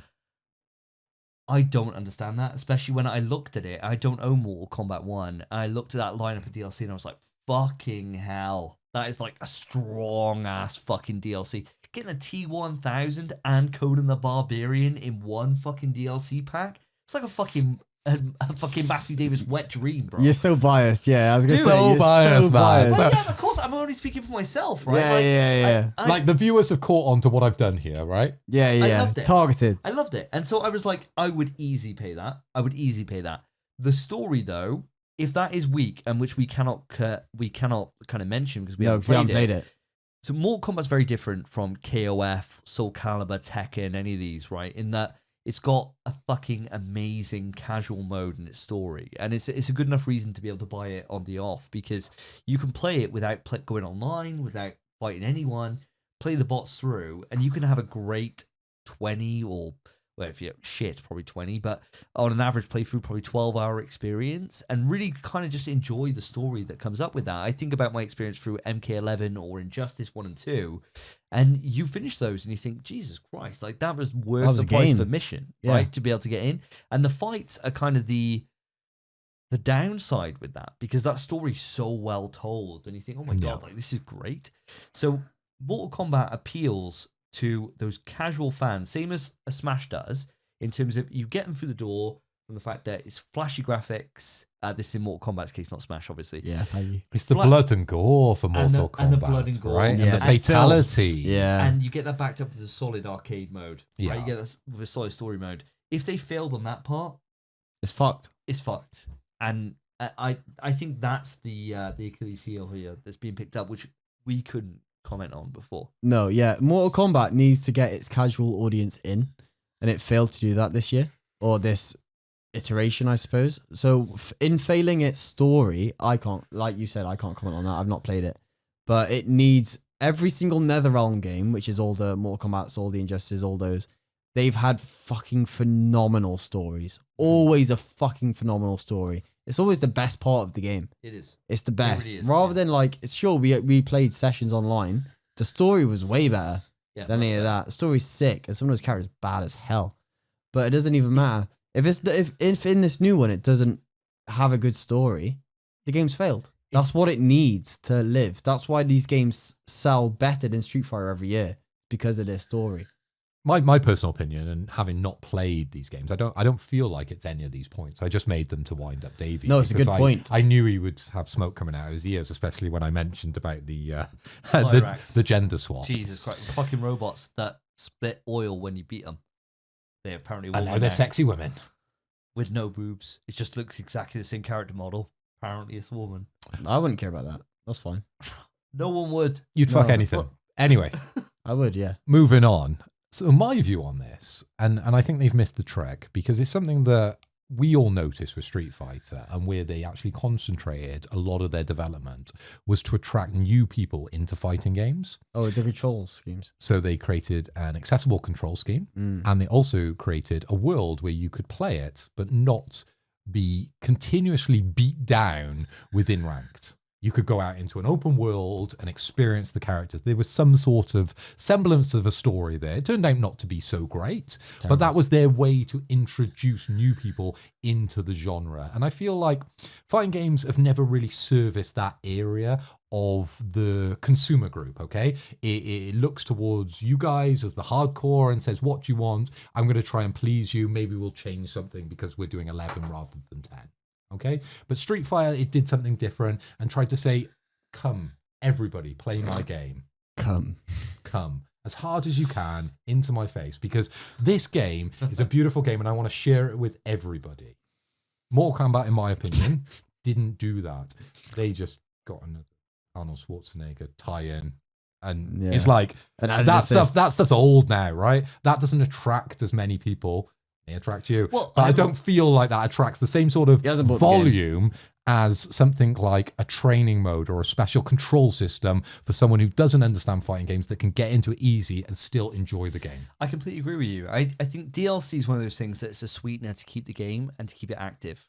And that's all it is. Yeah. And you look at the DLC list and it is perfect for who should be playing MK1 religiously, because it's 90s fans. It's all 90s franchises going from Scream. And I mean, fucking Conan the Barbarian's going fucking way back. But the point is that they're franchises that as a 30-something-year-old male, you'll be like, I really fucking vibe with these franchises, right? Like Terminator, stuff like that. Like, we all love that shit. Same as the last DLC, all horror, for MK10, if we go back to MKX. All fucking amazing DLC. Yeah, with Alien, Predator, fucking Freddy, Jason, like all horror-based stuff. Fucking sick DLC. Bro, they had the Turtles. They had all four of the Turtles. Oh, yeah, they did in 9. Injustice 2. Injustice 2. Was it Injustice 2 that had Injustice 2, Turtles? that was Turtles, That's heat. And it's so good. Warner Bros. Got so many good franchises, as we know from Multiverses, but the thing is, you cannot sell a game on DLC alone. I don't believe so. It's about retaining that player. It's about retaining that player group, right? The DLC keeps interest. That's all it does. Exactly right. And maybe it might get somebody to say, oh, this game's still active. I really want to see how fucking a T1000 does against fucking Conan the Barbarian at Evo. I'll go fucking have a little look. This looks fun. I'll pick the game up. And if they can't retain that core player group and they leave, which they have in this case, it's not getting featured in tournaments. It's like an endless vicious circle. There we go. Just downward spiraling down. And it's a damn shame. But all I hope is that NetherRealm rally from this and they learn from the mistakes. They don't push the game out quickly and they decide. Because remember, this game was fucking leaked on a investor call. Oh, yeah, it was. Yeah. It was. Yes. We're in like October and they're like, Mortal Kombat 4 end of year. And it's like, what? Like, and it was announced at the Game Awards out 2 months later. Yeah. Well, that's the thing. This game was rushed. This game was rushed as hell. Mega rushed. Yeah. Mega rushed. You know it's bad when you and I were licking MK11's arse Literally clean. Cleanest arsehole anyone's ever seen. And then they announced MK1 and we thought, I don't care. Yeah, we got Street Fighter. Why are we bothering? Yeah, no chance. And then here we are. If they released around this time next year, whereas we're looking at KOF, City of the Wolves. Yeah, it looks so good. Which looks amazing. We could have been looking at MK. Yeah. And MK probably would have beaten that, in my opinion. I would have been like, it'd have beaten it easy for me, yeah. Here we are. Mistakes have been made. But moving on. Quick news, and the final piece of quick news for this evening is all around Final Fantasy. It all stays in. It does. Big quiz. Is all around Final Fantasy VII Rebirth. Now, you guys know that I played that game for what seems like infinitum, right? It lasted, I'm glad this keeps coming up. It will continue. It lasted forever, this game. It was like 90 hours of my life that felt like it stretched for my entire existence, right? Yeah. And most of that issue was because of the amount of mini games that were constantly thrown in at all the time when all I wanted to do was play the card game. And look at Tifa, yeah. And look at Tifa. Both of which I did to excess. But the interesting thing is the Daily Star, of all people, have gone on and done an interview with the director of Final Fantasy VII Rebirth. And they said, how has this turned up? It's weird, man. Crazy. It's strange. The Daily Star. Daily Star, mate. I think you should explain what the Daily Star is, because we've got a lot of international viewers. We got a lot of people from India that listen. Shout out India. Big up. As well as America. So they would have never heard of the Daily Star. So the Daily Star is a rag. It's basically one of those things that's like 20p to buy a paper, whereas everything else is about £2. It is an absolute trash mag. It's the kind of thing where back in the day they would have page 3 models on, but now they can't. So instead, they lewd pictures throughout. Call it a rag is mental. The front page. No, let's use a British colloquialism, right? And call it a rag. It's a rag. So it's a rag. It's a throw. Bit of British slang. It's a rag. It's a dirty rag. Does that explain it, India? You might as well wipe your ass with this. You might as well, because it is bollocks, right? The entire thing's bollocks. It's the kind of thing where you look at it, and after reading it for 20 minutes, you'd be camping out at Dover trying to shoot the immigrant boats. Like, it's terrible, this magazine. It's terrible. Absolutely terrible. Absolute bollocks. But the point is for this, is that Daily Star have actually done a good bit of work. They sat down with the director of Final Fantasy VII Rebirth, and they said to him, in terms of, how does he feel about the success of the game? It's been nominated for a Game Award, which we'll get to later. But more so, what are they going to change for Part 3? And the interesting things from that is they said, in terms of the main basis for how they've showed the game and how they made changes from the original, they want to keep that the same. They've had great feedback. I completely concur. But they've heard the audience that there's too much bollocks. That there's too many mini games and there's too much taking you out from the main story. Good, by the way. And I think that's mega interesting. That you got a game that's reviewed at a 92 on Metacritic, done extremely well, be in the top 5 games of the year as far as Game Awards go. And you look at it and think, it's we need to bullshit, change. yeah. We need to change some things here. And the director not knows. even change, delete stuff. They need to delete stuff. It's too much, too bloated. How do you guys feel about the fact that the director of a game that is now up for the biggest prize in the gaming industry, in terms of the Game Awards, has already come out and said, we're going to make some fundamental changes? Do you think that's surprising? Spence, let's come to you first. Oh, me first? I'd rather take this last, but that's fine with me. I think it's fucking brilliant news, because he needs to make fundamental changes. I adore FF7. In Smash, I main Cloud. I think he's the coolest character in video games. I love Final Fantasy, and especially Final Fantasy 7. Yeah. I have zero fucking interest to play FF7 Rebirth. Not even an ounce of interest in playing it. I don't want to go close to it because I know it's so bloated with bullshit. As much as I'd like to see the main story, I'd like to see where it ends. I don't want to have to deal with all the fluff and all the nonsense in between. And I know if I want to play it, I'd want to go for at least close to a platinum. And I'd want to explore everything that the game kind of has to offer. I'm not going to play it because I know how bullshit it is. If that game was similar to FF7, the remake, the first part, I'd be playing it. I'd have already done it. I've done it ages ago. I have no interest whatsoever because I know as soon as I touch it, it's going to start introducing minigame after minigame after minigame after world exploration into picking up random nonsense, into fetch quests, into minigame. Chocos, right? Yeah, freaking chocobos. Absolute bollocks. And then into main story and then back into the same repetitive bullshit. I want to experience this game, but I refuse to because of how bloated it is. I feel like this game, although it scored as highly as it has because it's excelled in where it needs to excel, it's too bloated to welcome players who don't have the time to support the bloatness of the game. You are making sense. I'm following you. Yeah. We're all with you. It's just hard to word it, I suppose, but it's too much of a game, if you know what I mean. It's that thing of the game itself. The part 2 of the 3-part trilogy of a game is longer than the original game itself. Yes, but then that's true with the first part too. Like the first part is ridiculously long. I know, but the second part's like a joke. Yeah, I mean, for me, it's that thing of that. What they did right is all the key points from the original they elevated and made better than the original, which is insane. By the way, that's their only job. By the way, yes, but they nailed that. But the problem is that all the rest of the game is built around that, whereas the original does it so clean. They made extra fucking annoying, and I think if they cut that out, they'll nail this. But I've got something for hand over to yourself, Phil. One other part of this that you'll find interesting, you mentioned about platinums. They said the platinum for this game, ultra hard.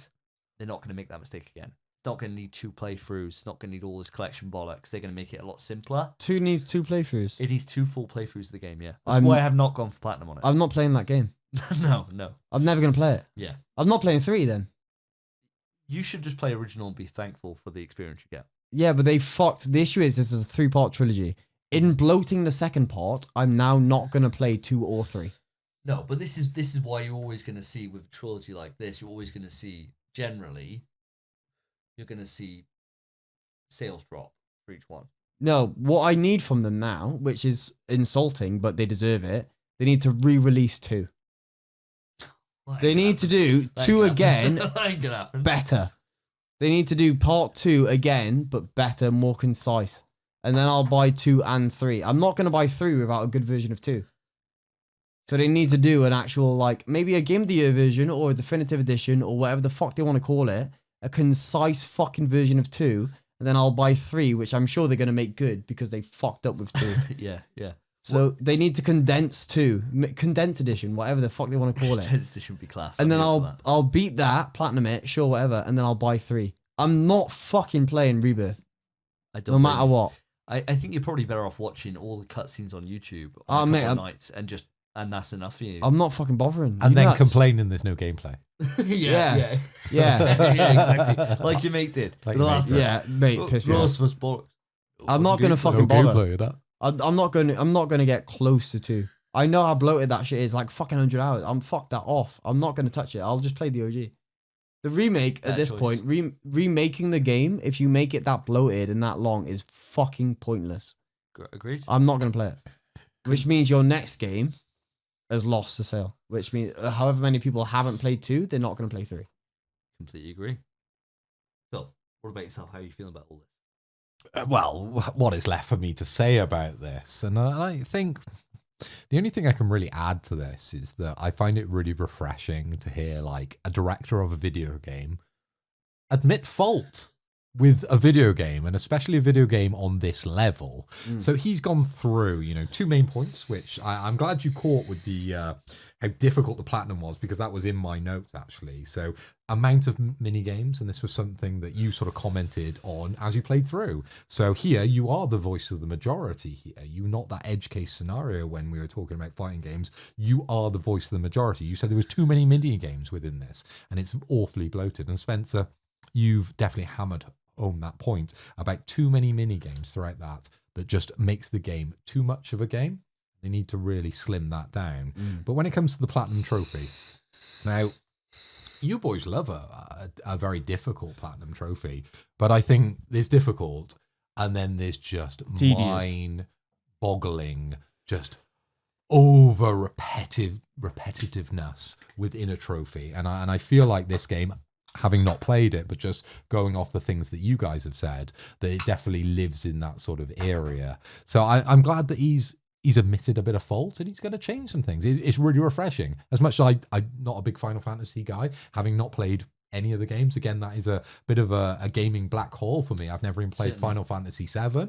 I think I own it just as a collector because it's so fundamental to owning a PlayStation, right? But I've never actually slipped the disc in, so maybe that'll happen sometime in the future. But the director of sort of Final Fantasy VII Rebirth and him moving on to sort of part 3, I find it hugely refreshing. So I've got a lot of respect for him. Apart from, he's in the Daily Star. So I can imagine, I can imagine I'm on my paper round, right?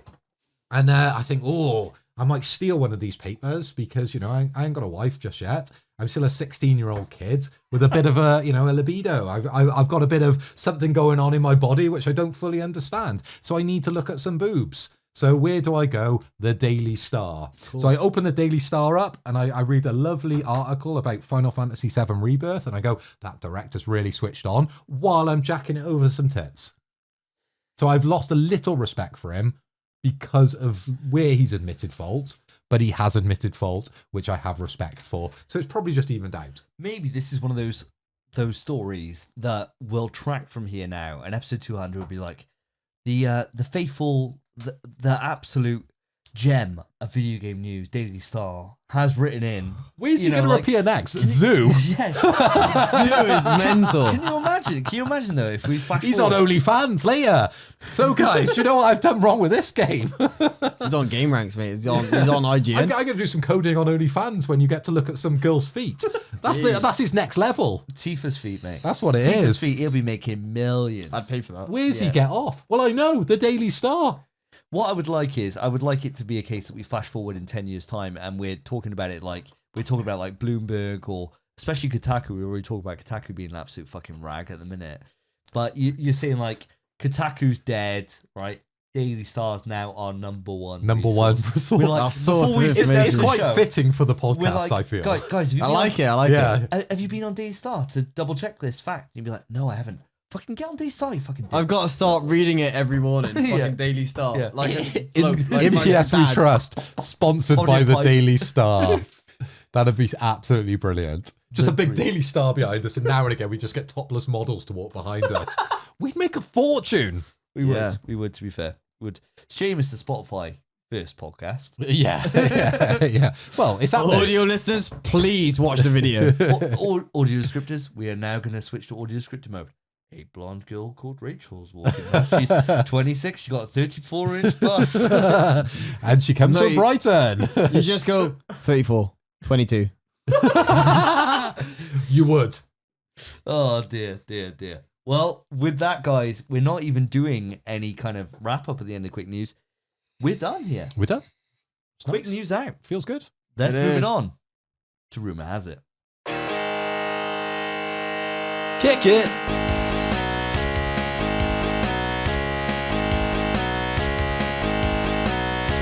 You wake up with a rumor and you don't want to go.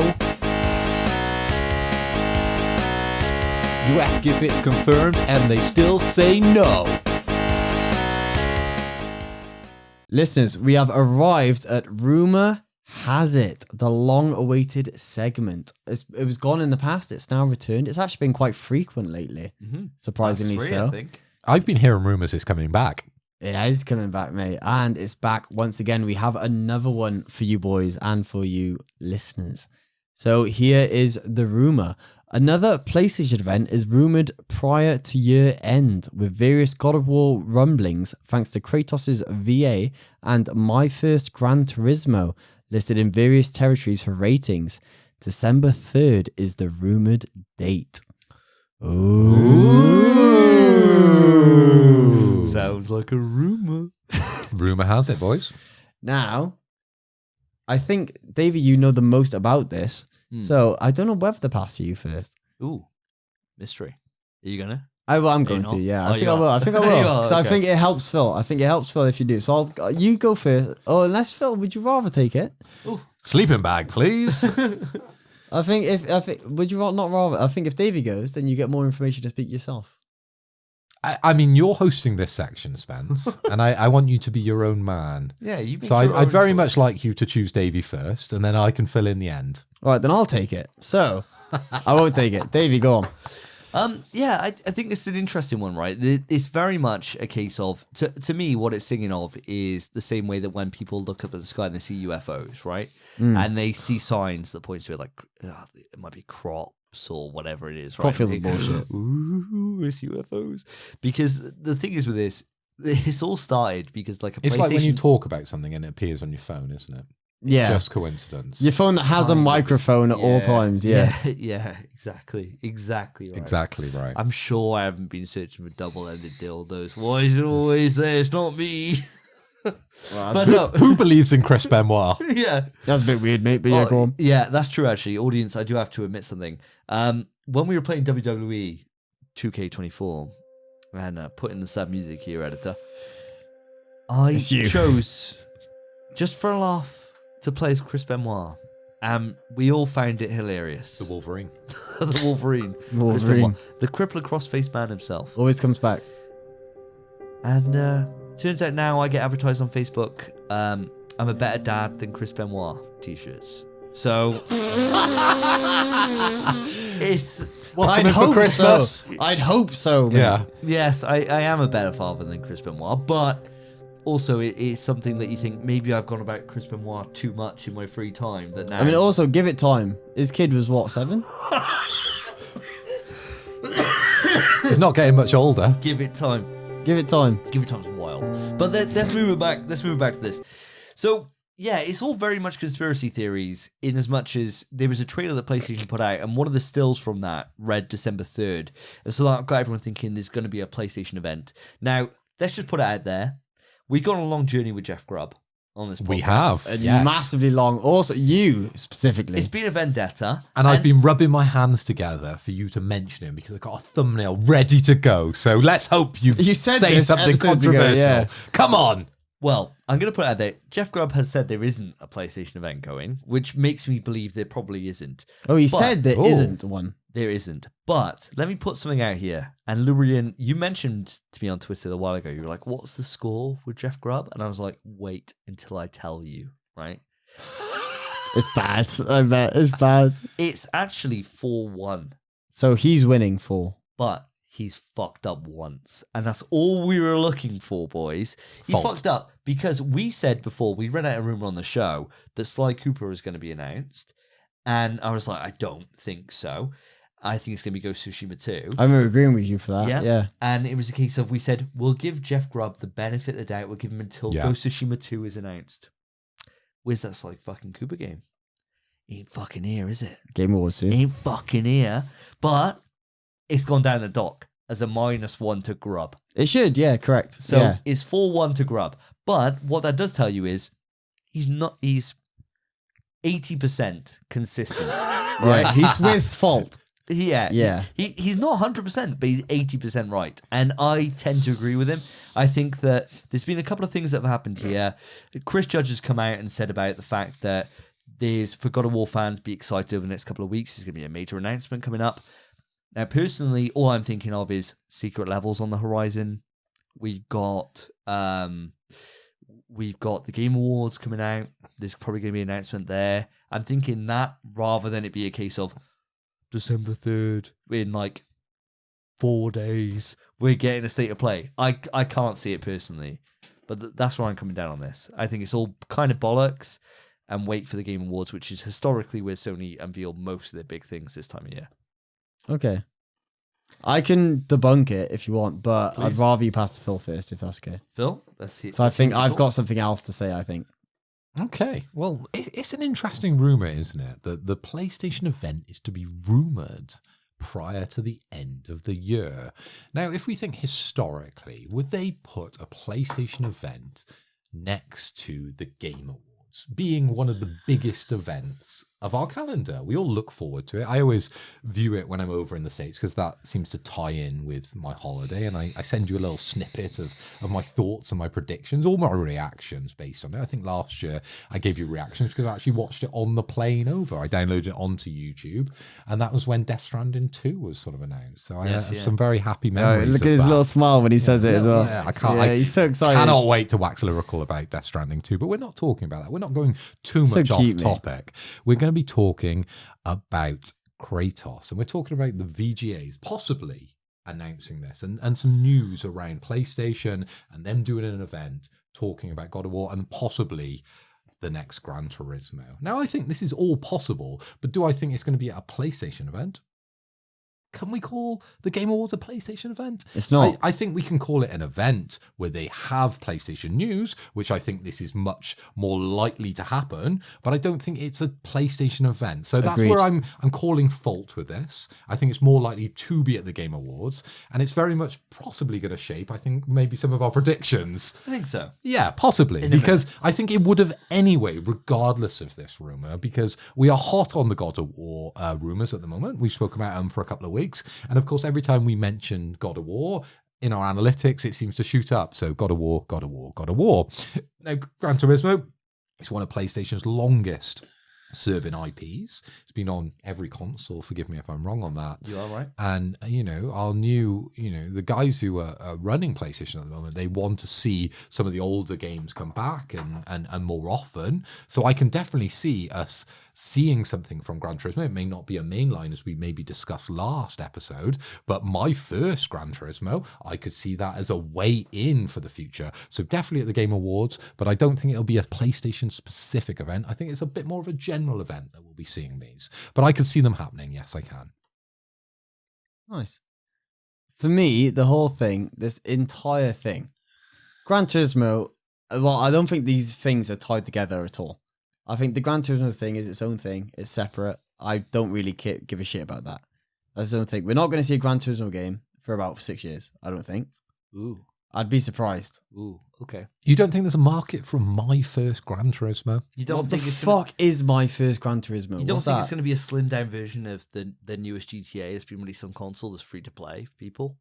Or you don't? I do. You don't think it's a kids version? No, it's not going to be a kids version. My first Gran Turismo. I reckon It sounds like something you buy at Tesco for 20 It quid. literally sounds like a kid's version of something. I reckon it's a way that if somebody's never played Gran Turismo before, here's a free version, very slimmed down. I like this idea. And You're saying a demo release? Essentially, but wider than demo. So you can play it. Maybe you got full access to the cars. Maybe you got full access to tracks.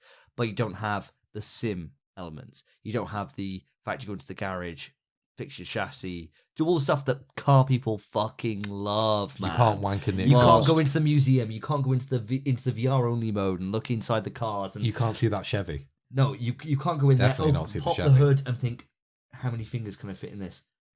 What is the danger if I put something else in this? Right? You can't do that kind of Because thing. it doesn't get hot in a video game, does it? And it doesn't get hot if you turn the engine off. The engine's off. Oh, is that how you do yeah, it? yeah. You're in Apple. Yeah. Yeah. Put the oil down, Yeah, man. You yeah. have a great time. Grease it up. It's like a service. This is why mechanics are always like 120 quid for a service. You think, you're doing that fast? 10 minutes, mate. 10 minutes. You I know, can't, that can't be everything else off a mechanic's expensive, but the service is relatively cheap. They're like, No, service I've could be done 20 five. quid. Because they're putting oil in. Yeah, but that's only you going later in the day. I've done 5 services today, lads. I can't do anymore. I can't do anymore. I don't know. No man could do 5. No. But no way Regardless that's of the model. Yeah. no way that's like a free to play thing anyway. That'd never be free to play. Because that's people, you still get the racing, which is the main element of Gran Turismo. 5 minutes later. It's If- like Game mate- Awards. If that's a free to play thing, that's mental because the main aspect of Gran Turismo is the racing of Gran Turismo. No, And you're I don't saying think it is. they miss out on I don't think it seeing is. the history of the vehicles. I think that we are the people that go in for the racing, which are the very small minority. I think that the majority is the sim element. of yeah, but if Gran it's free to Turismo. play, Then we would have got in, which we have already had. or they could sell it for 10 to 15 quid. But nobody would buy it. Like, there's this thing. I think that Gran Turismo is you go in for that sim experience. It's for the obsession. Yeah. It's the same as Microsoft Sim. Well, right? we know. Well, we play it because it's VR. Yes. That's but it. if it was my first Gran Turismo and you think free and you think, you know what, maybe we will check it out. And I think it would have got us. Like, we got it because of VR. If it wasn't because of VR, I think my first Gran Turismo, I would definitely installed it. Not a chance. You wouldn't have? Not you even would. close, no.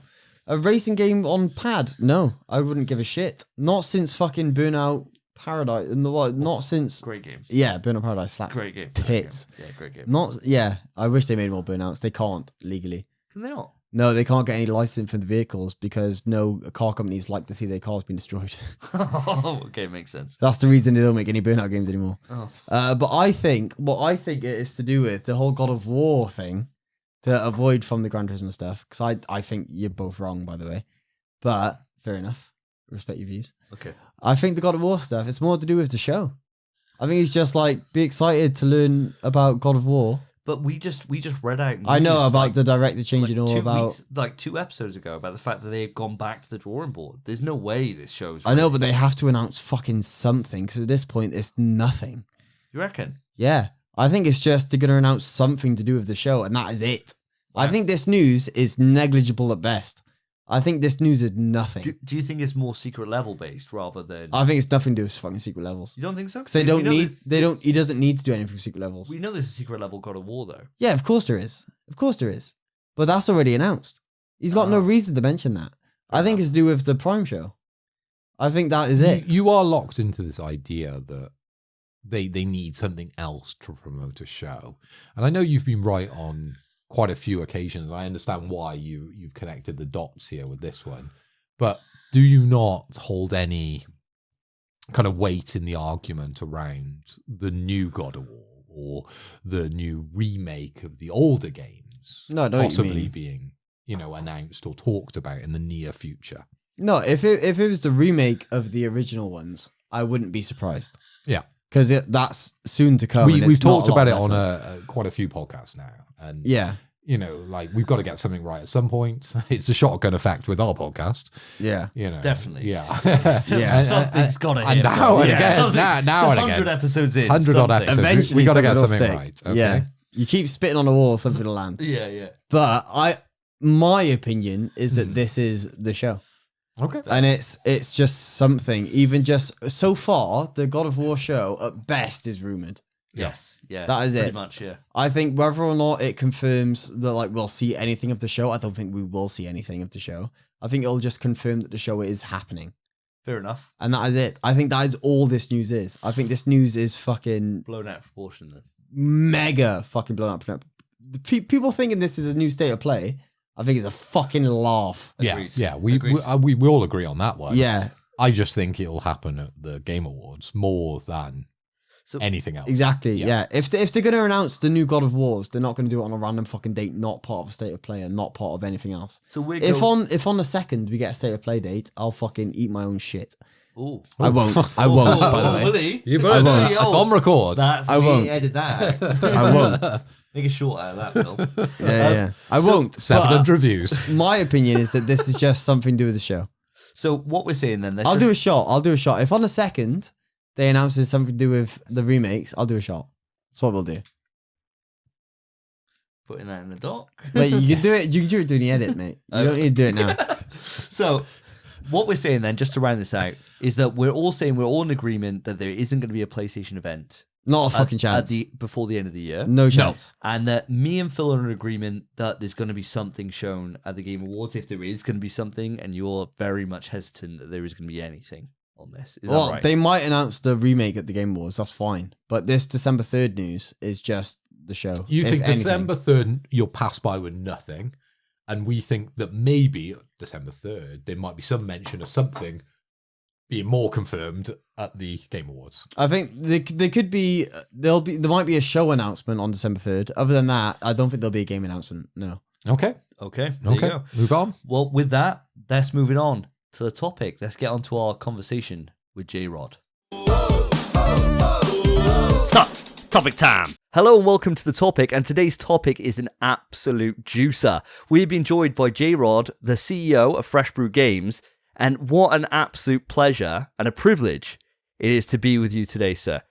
The first thing, before we dive into anything at all, I said CEO, but you've got an actual job title. Do you want to lay out what your job title is for the audience here? Yeah, I'm Jrod, the founder and physical game liaison at Fresh Brewed Games. God damn, that sounds impressive, doesn't it, Phil? Whoa. Oh. Well, that's impressive, but what's impressing me more is his shirt. God damn, that is a stylish shirt. Right. I'm loving it. Is it Marvel Marvel versus Capcom? It is, yeah. Marvel versus Capcom top. It is. Perfect top. You've already got us on side without telling us anything about your company. Just wear that shirt. That's golden here. Yeah, Capcom goes a long way. The only thing that you could have done, if you pulled that open now and he had like a oh god, we can't even say it on the show, game which can't be mentioned. So for Jrod audience, don't let me make it do a shot for this. Resident Evil shirt. If you pulled that open and that was there, my god, that'd be like wild. You know, I think me and Phil would be fully erect at that point. So it's a good thing you haven't done that. But no, it definitely is. But thank you so much for joining us today. Now, audience, Jrod reached out to us on email and asked to come on the show. And when I read your email and you explained what it is that you do, I thought this is going to be so juicy to unpack. And please correct me if I'm wrong here. I'll just lay out what we got. You're the head honcho at Fresh Brewed Games, which is the first certified premium steelbook distributor for video games. Is that correct? Have I nailed that down there?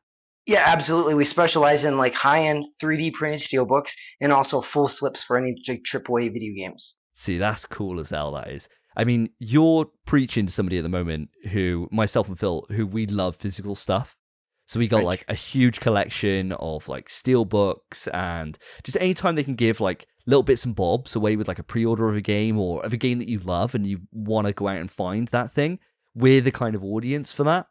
And so this just really kind of tickled my fancy. So give me the rundown, Jrod, of kind of how this all came to be. How did you kind of stumble upon forging your company down this path of like kind of premium steelbooks and stuff?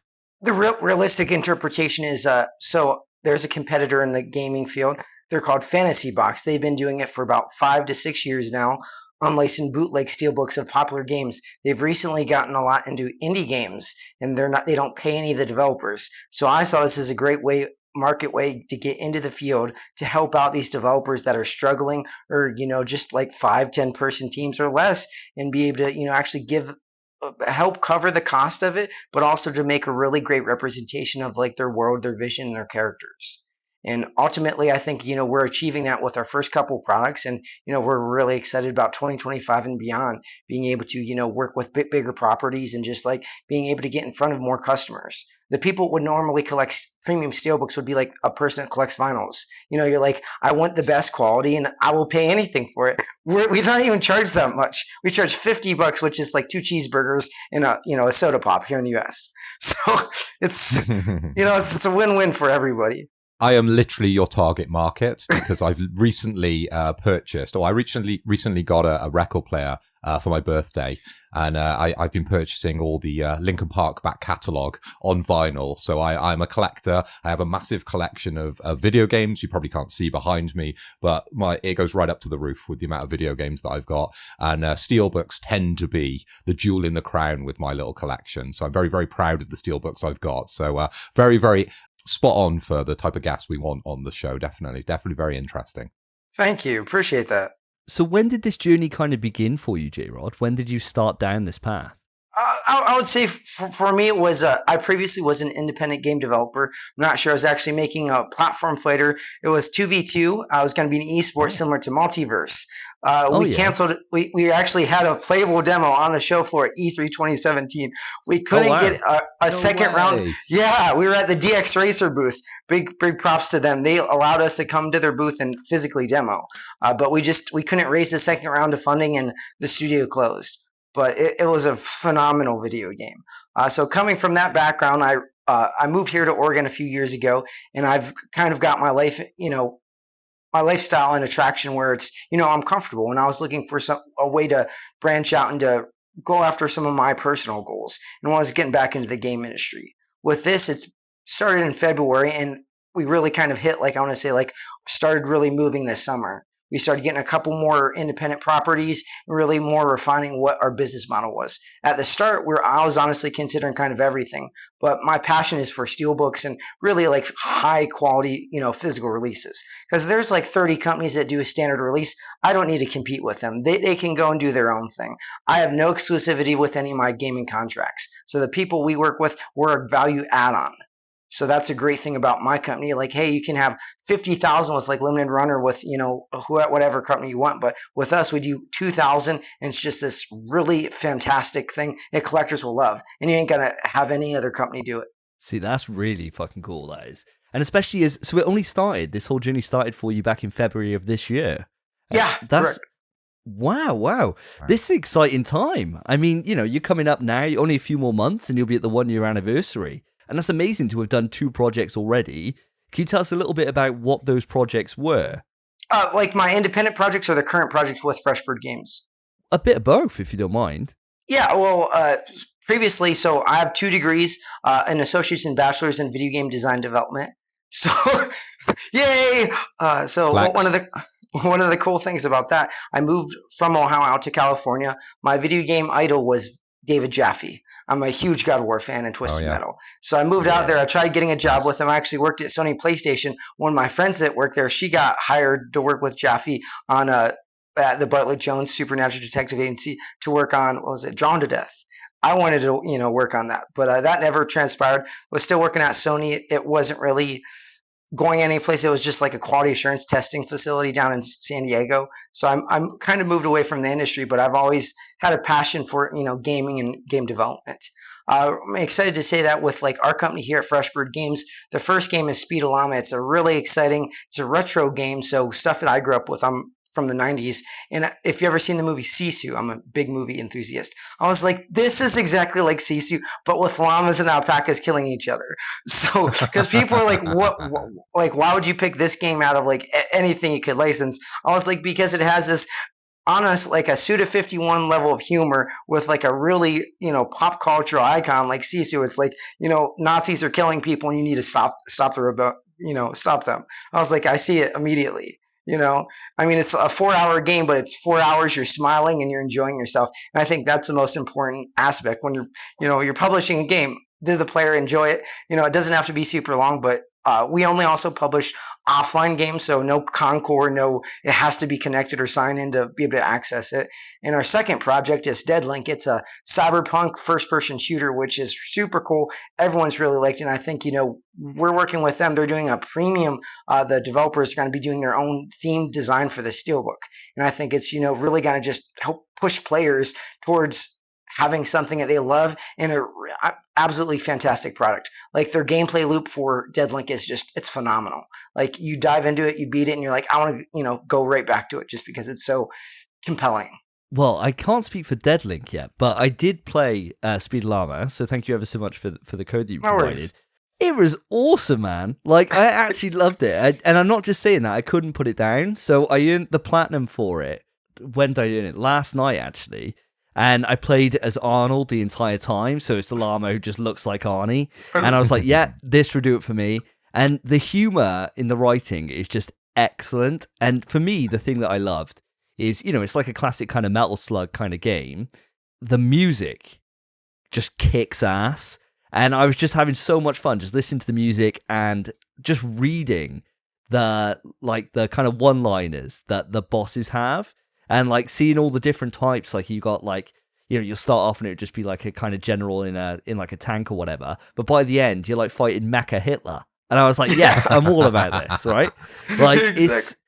It's so cool. And I really enjoyed it. And I can see the appeal in being able to go out to people who, have found this game and thought, there's something really here. This is really cool. And want to be able to find a little collectible to give something back. And especially for, like an indie developer or something, that extra little bit of income that they could earn on the back of like, a Steelbook sale, it all helps, right? Because when you're the size that these guys are, like Speed Llama's made by one guy, right? Or generally by one guy. Yeah. It all helps. So I think that's just absolutely incredible. And I just love like the concept for Speed Llama. Like you're not going to find that concept in any other video game. So it's great, seeing developers, express themselves and it hitting home with players. And I think, if you're looking for something you can't get from another, like Iron Meat, but like I honestly, it just looks like a modern day version of Contra. Like it didn't have, I don't know, super, identifiable stuff. What I liked is just like, I think it's right at the start. He's like, it's like got like a little bit of a blurb and it's saying about alpacas and llamas. And he's like, people think we look the same, but we look completely different. And I was like, yeah, right. Yeah. Great bit of writing. Cause I'm like, are they different? Like I had no idea. It's just like, the one looks like educational as well, right? It was educational. Yeah. Yeah. I didn't realize that llamas were so good with machine guns, but they're just absolutely lethal with them and they jump like hell. So, you got to watch out for those. So how does this work then, Jrod? Is it a case that you reach out to these developers and you say, hey, I do this. Are you interested in like a collab? Is that how it works? Pretty much, yeah. My company, similar to like most modern limited print companies, we cover all the manufacturing in terms of like the physical production. So the developer has we don't charge them any fees, and it's just we work directly with them. With Speed Llama, we had a brand new artwork we commissioned completely originally for the steelbook design, and I think it looks phenomenal. I think players will really vibe with, and I think it will look not only just like from a standpoint of being on your shelf, but just like how cool is this to have original artwork for something I've worked hard on to be able to share this with others. No, it is really cool. And I want to see, actually, where do people go to be able to buy this stuff? Like, do they go onto the Speed Llama website, or is it through like your own website for Fresh Brewed Games? Where can people find it? Correct. For right now, it's directly through our website, www.freshsteelbookgames.com. That's our video game. It's just like any other limited print. We do e-commerce. And we ship international. It's the only store you can buy international. Once we get the product in the warehouse, we're actually just signed with Walmart and Amazon, so you'll be able to buy a physical copy through Amazon and Walmart. So we're very excited about that. That's going to be for a North American market, but for international customers, it's already there. We had one guy named Carlos. He bought 6 copies. My PayPal wasn't fully set up, so we gave him a free 90-day PlayStation Plus subscription.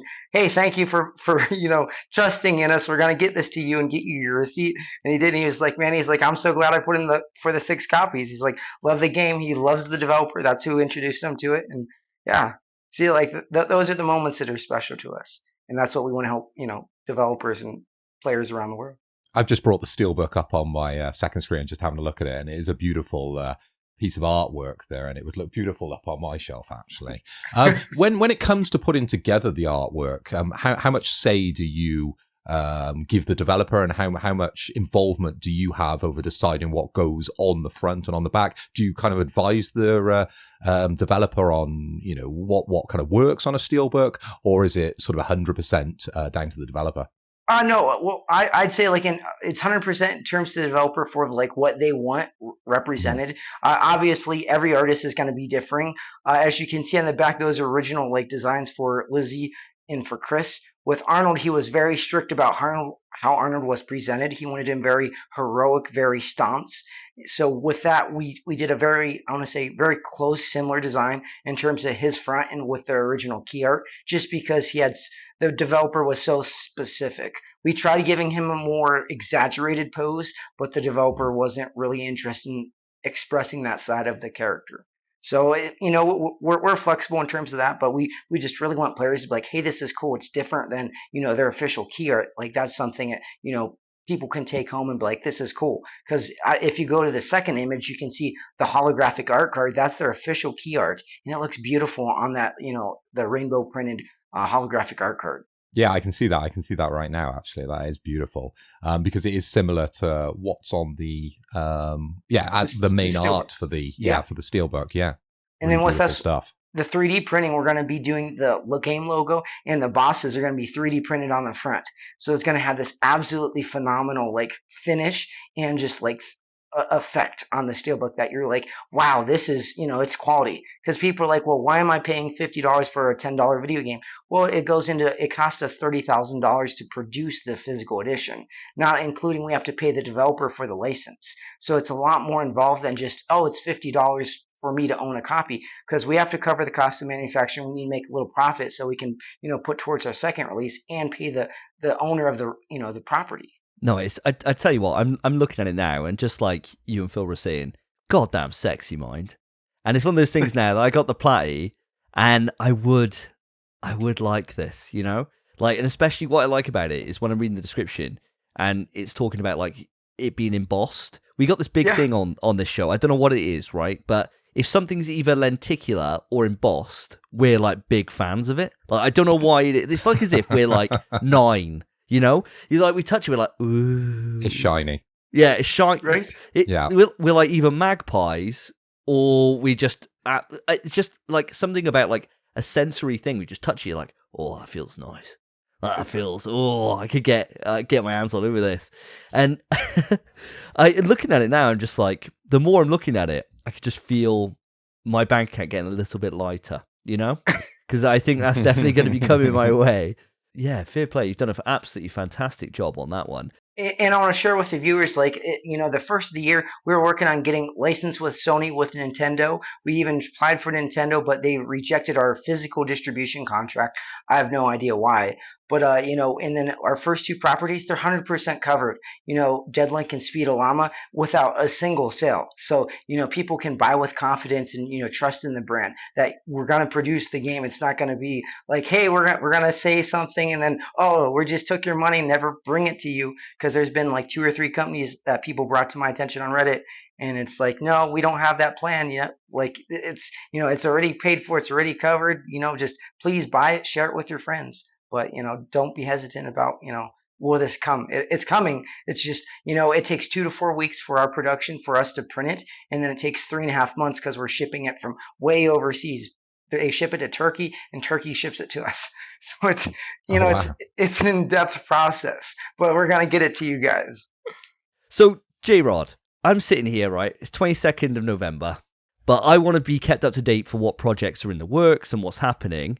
Where can we go to stay up to date with what's going on in Fresh Brewed Games? At this time, we don't have an e-newsletter yet. I'm in the process of getting that set up. For the time being, follow us. We are on LinkedIn, also on Facebook, Fresh Brewed Games. There we're currently sharing, most importantly, the updates on the current projects. So Speed of Llama's in full active production. Deadlink's in pre-production. We just are getting ready to start working on the artwork. And then the next 2 projects, we're gearing up to talk with the developers about timelines and also settling which projects we're going to tackle. Oh, there you go. So no X. No, you're not on Twitter at all? Oh, I have like a personal one, but I don't have like a business. Next year, I'm actually hiring a person. So big shout out to the state of Oregon. We partnered with the state of Oregon. They're actually going to be using government grants. We're going to be hiring 2 high school kids, and they're going to be coming on for graphic design to make custom disc artwork similar to Mondo Steelbooks, and then another social media specialist. So very thrilled about that.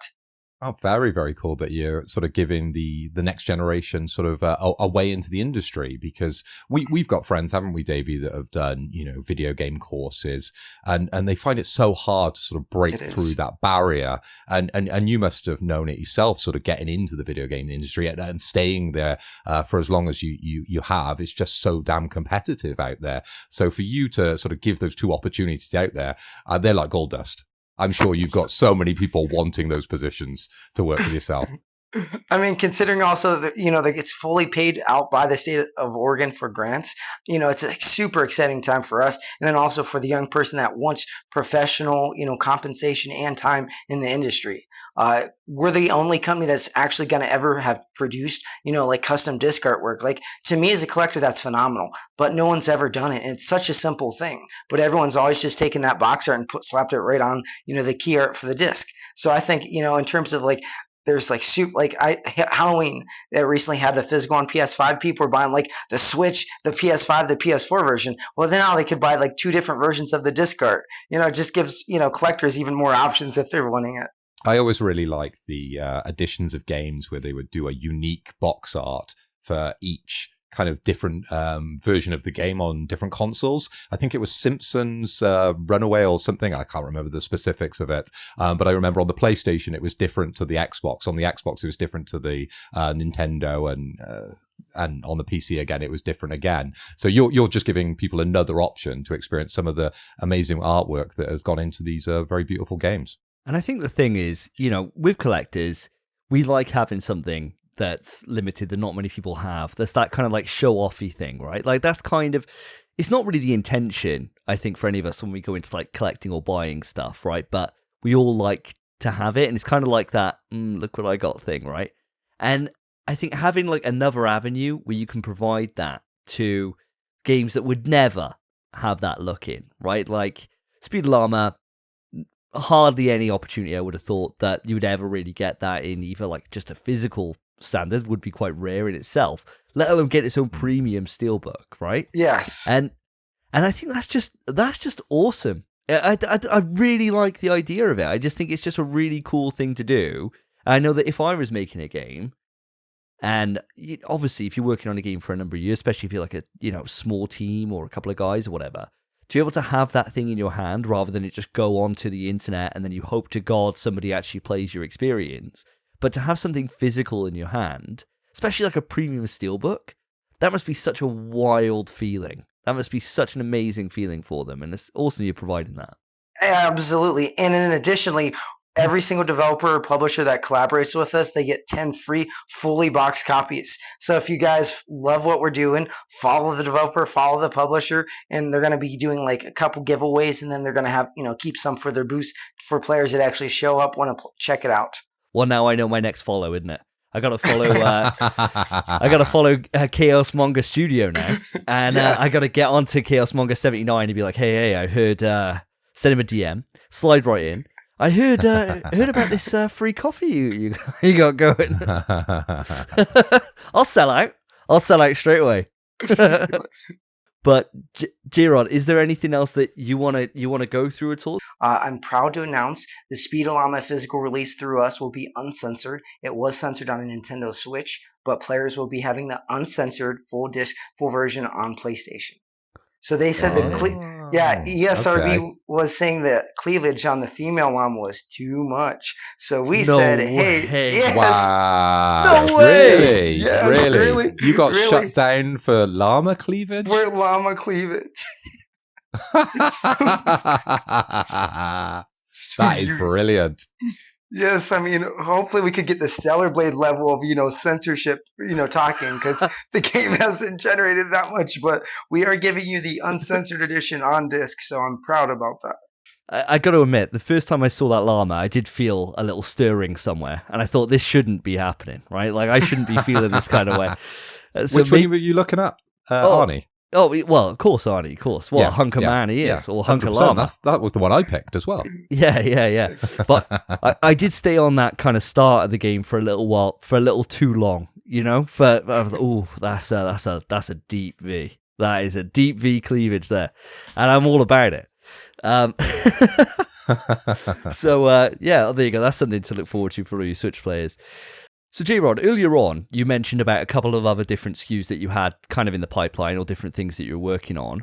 Project Towers. Can you tell me a bit about these projects? What I know it sounded interesting when you were saying, and then we kind of delved off down the rabbit hole. Tell me a little bit about these games. What are these all about?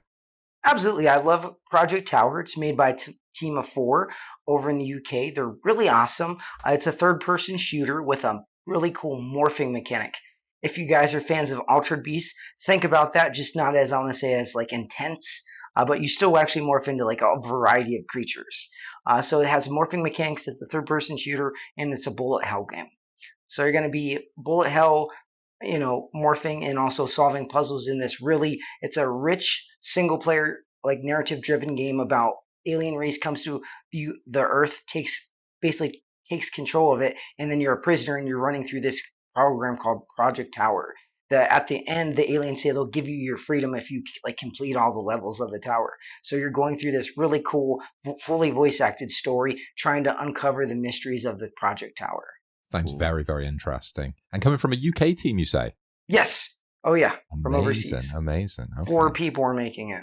Yeah, coming from the UK is our home turf, right? That's where we are. So there's a chance, Phil, that, if Project Towers, we can hunt them down, if we can find where they are.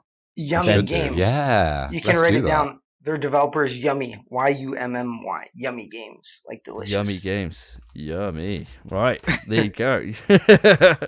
That's one to that's one to keep on the backlog, because then I can think, if we get to that point where we're going to ask the audience for some interaction in a moment, but if they come to you and they're all screaming out Yummy Games, right, get that yummy in my tummy, then if they're not too far away, Phil, those 10 free copies will eventually land there, right? And we'll know that we could. It's only an afternoon trip for us, right? Exactly. Like we could just head down there, right, and knock on the door. So might be just round the corner. You never know. Exactly. The States is a bit of a long way to go to try and steal something, but round the corner probably isn't too bad, Or maybe, we could just turn up and be like, sorry, we've just come to inspect your steelbooks. And they'd be like, oh, we didn't know. Yeah, it's a planned inspection, sorry, mate. And then just turn up, go, get in the car, go. We'll just name drop. We'll be like, Jrod sent us, we're here for the steelbooks. Yeah, they'd be like, oh. He wants them back. Oh, we wouldn't do that. We wouldn't do that to you. No, but definitely not. The one that really, really tickled my fancy when you were saying about it is you mentioned fighting games, right? And you mentioned Corrupt. Yeah. I'm a huge fighting game fan. In fact, our podcast is, we absolutely adore fighting games.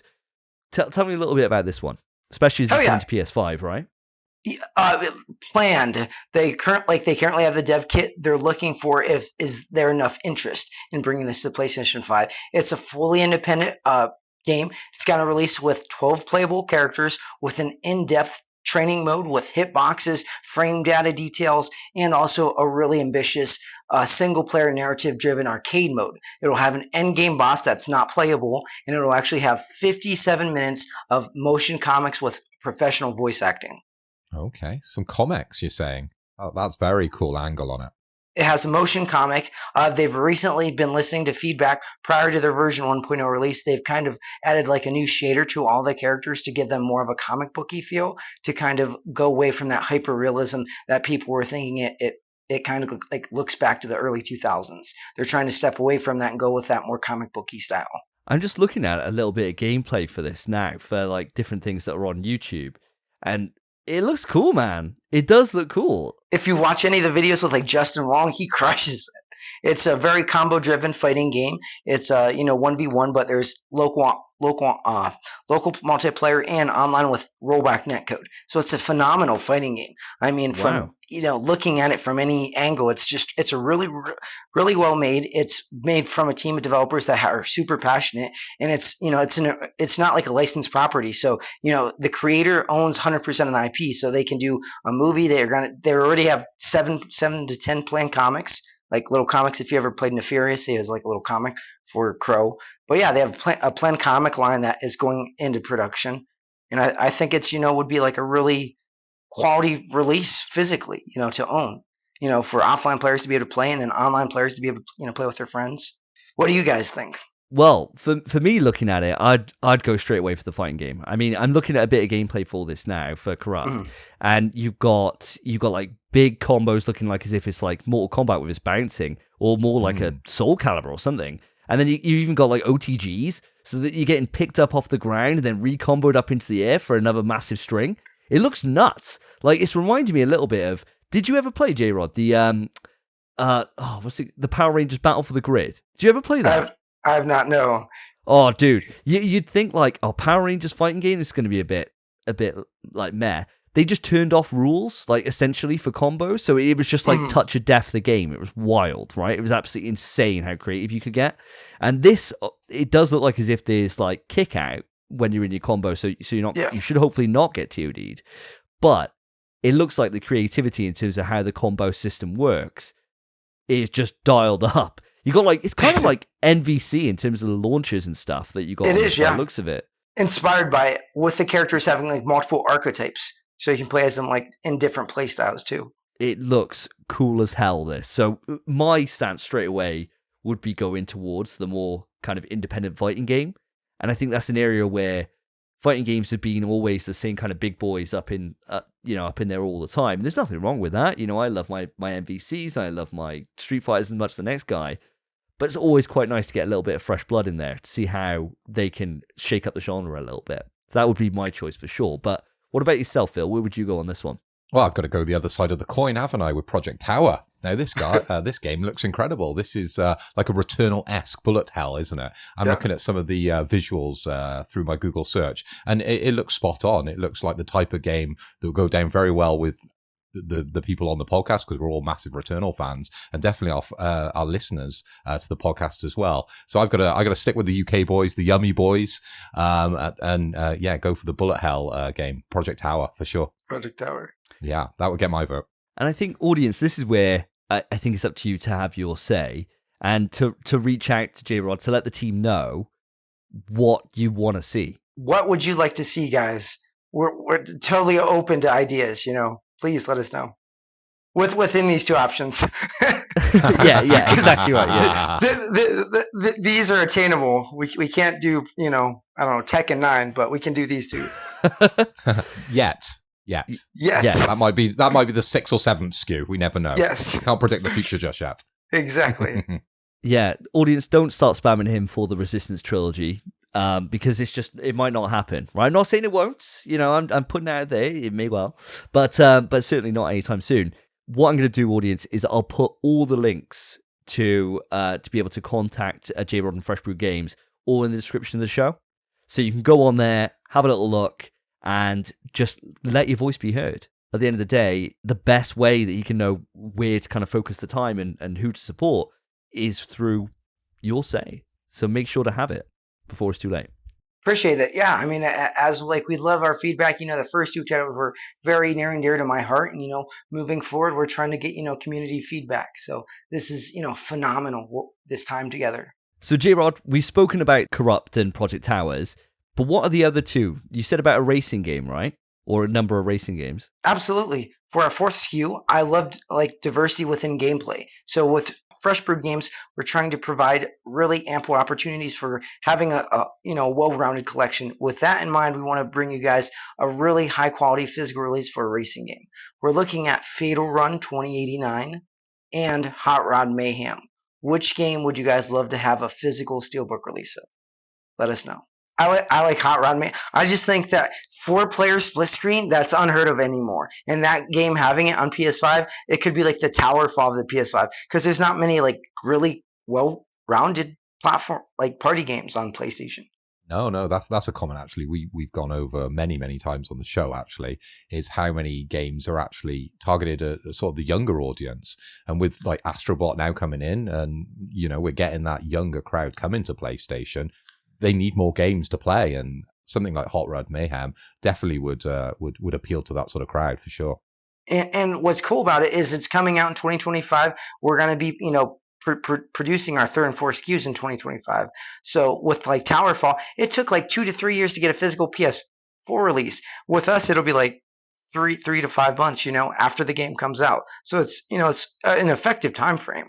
Hey, the game's popular on digital. Let's bring it out to players to have a physical release. So we're also excited about that option. I really like looking at it between the two. The one that's really tickling my fancy is Fatal Run 2089, right?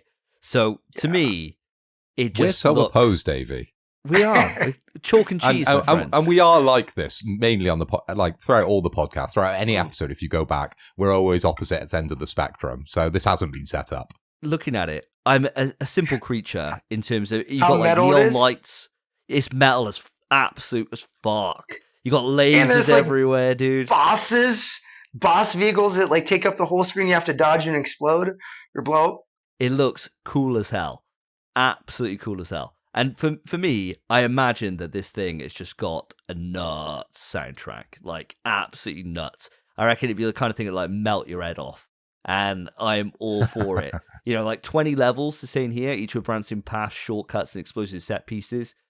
Dude, sign me up. This looks class. So my vote, personally, would be on Fatal Run 2089. That's where I'd go on this one. And Phil votes for the Hot Rod. What does the community think? Because I love them both. I'm a huge racing fan. I just think Hot Rod Mayhem with the local split screen, I felt like it would be a good offering for a physical. That was my expertise, I guess you could say. But I think they're both phenomenal. I think it's always good to take your expertise into account for sure. But audience, your voice is the one that Jrod needs to hear. Let him know which of all these SKUs that we spoke about today, which ones you're frothing at the gash for, which ones you really want, right? Just let him know. And the best way to do that is to go through all the different socials that we have linked into the description of the show. As Davey said, follow the developers, follow the publishers, 10 free copies for everybody who works with us. So great way for those that are honestly, can't afford it, or those people might live in the backcountry of Uzbekistan or, way across the world where it wouldn't be accessible to us, but they could get you a copy. So please follow the developers that are working with us. We're huge fans of, every team that we collaborate with. And, we're the only place you can get our releases because we only do 2,000 and we're the only company, we have exclusive rights to the design, so they can't reproduce it. So each limited run, it's going to be just that. It's going to be just that exclusive. It's like a proper event. There's no reprints. There's in my contract, it specifically states if your game even sells out within 2 hours, I can't reproduce, more copies just because I want to make a bigger profit. So please support the developers. Please support what we're doing. We're fully self-funded. I own 100% of the company. So with our designs, with Speed of Llama, I wanted to having, people getting shot. We're currently looking at Dead Link, actual fighting, incredible stuff. One of my future titles we're looking at is Spine, and they were asking me about hey, could we have a person her, choking a guy and shooting a person in the face? I'm definitely can do that because the censorship has no permission on my steelbook designs, so we can go as balls to the wall as crazy as possible. What I'm hoping is that somewhere in the distant future we get full frontal nudity on that llama. That's what I'm hoping for. well, I was thinking we might have an X-rated one for the podcast. Once we start going physical, Davey, and start producing discs, we will need a steelbook for the podcast. Yeah, that's there we true. go, Jrod. There's your sixth SKU. I was going to say, low key, I actually have reached out to Ergomancer. It's a very adult beat 'em up with fantastic graphics. And I was talking to the developer to see if there's a way, because he has a hentai sensors. I was like, what if we could work with Sony to put this on their platform? I think fans would love it. So, there's definitely a market for it.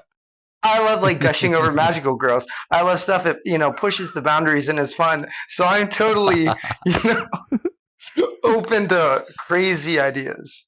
Be the stickiest box known to man, that. And yeah. It doesn't need to be lenticular, does it? It needs to be just wiped clean. It does, yeah. That's exactly what it needs, yeah. Yeah, maybe inside it's just got Kleenex inside, so you could just, wipe it down afterwards. You think, why have I done this to myself? With the logo printed on it. Yes, yeah, definitely. Full of ideas, mate. Full of ideas. Absolutely full of them. I'll keep cranking them out. I'll be bothering you on email, I'm sure, and you'll be absolutely sick to the back teeth of us with all our little suggestions. I think it's been an absolute pleasure to have you on, Jrod. We're going to bring this to a close now, conscious that you got to get going off. Again, audience, all the links to be able to support Fresh Brewed Games and to get in contact with Jrod, all going to be in the description of the show. So make sure to go on there, have your voice be heard, as we said a couple of times. And as Jrod said, support the developers. If you like physical stuff, the best way to do it is to be able to support this kind of things, because it just doesn't happen very often. And I think you've really just cornered a niche in the market that needs to be explored. And I think it's a great little project. So thank you ever so much for coming on and sharing your experience and what you're up to at the moment with us. Thank you.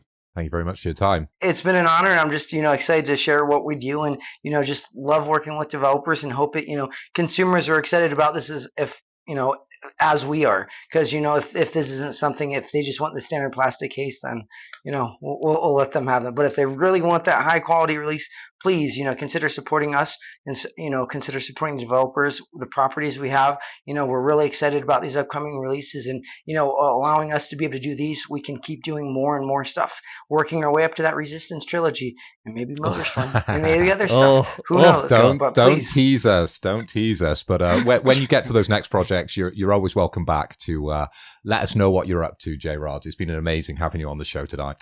Thank you, guys. I've enjoyed my time. You guys stay awesome. Well, will do. And you, mate. Take care. And here we are with a second topic. And I just want to say thank you so much, Jrod. What a fantastic guest. Absolute lad. Absolute legend. Pleasure, wasn't it? It Very really was. knowledgeable. And I feel like that conversation could have gone on another hour. Oh, easy. Easy. Crazy. Easy. And especially the stuff we got up to off camera, where he was talking about the fact that he worked for PlayStation before and the shit he saw. We'll have him back. 100%. Definitely. He's got to come back. 100%. Spence, it looks like you're raising a glass here. To Jrod. We're all raising our drinks. However, my drink specifically has 2 shots in it. And it is my final 2 shots of my 11. Oh, well done. Congratulations. Well done, Spence. Here we are. Here they go. Hey, I think I got 1 left to go. And I've got 1 left to go, so we may as well join him. So then we're fresh for the quiz, right? Can I have soju? Of course you can. To be fair, soju's nice and easy, but the more you drink, the harder it fucking gets. Same as anything, I suppose. I got 2 more bottles if you want more. Oh, that's way over half. Same as Phil's. Chin. I bought 3 bottles of soju, listeners. And that is 1 bottle depleted. Lovely. So we have settled all our shots for the end of this first episode. Correct. Well done, Well done, guys. Check me the pen so I can make sure it's not marked out and you eventually read, oh, hang on, Spence, yours says 2. He's not wrong.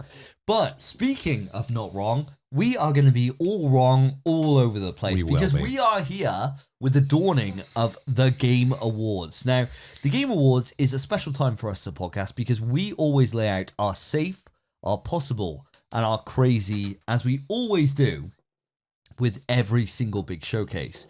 Now, the thing is, we could sit here, as we've done in previous years, and discuss the games that have been put up for Game of the Year. We could. All this bollocks. But the thing about it is, They've heard it all before. Who gives a shit? more so on Spencer's line, because we will be doing our Game of the Year, where we will put down our best 5 games of the year in only a handful of weeks.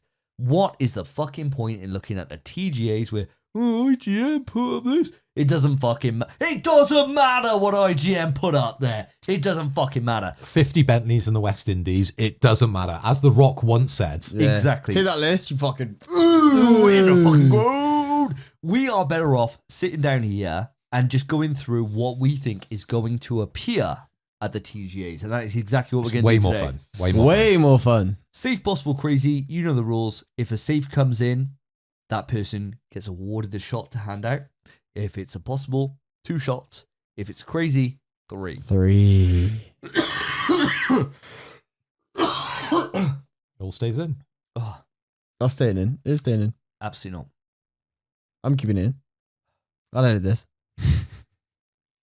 Big fucking stakes. So let's dive into it. Spence, going to kick off with yourself. It normally goes in the order yourself to Phil to myself. Let's go through your safes. Then we'll move around to our possibles. And then finally our crazies to top off the rest of this. So it's Spencer, yourself. Nope. Spencer, you, me. Okay, you're being very kind. I'm to always me. last, my friend. Thank you. I went middle last time and I hated every single goddamn moment of it. So I'm sticking back to my normal routine. Sure. So my safe, listeners and lads, is a game that we've actually mentioned already, but got deleted off of Steam after we mentioned it.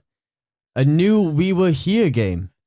We mentioned about how on Steam, there was a new kind of Steam page for a new We Were Here game. I can't remember what it was called.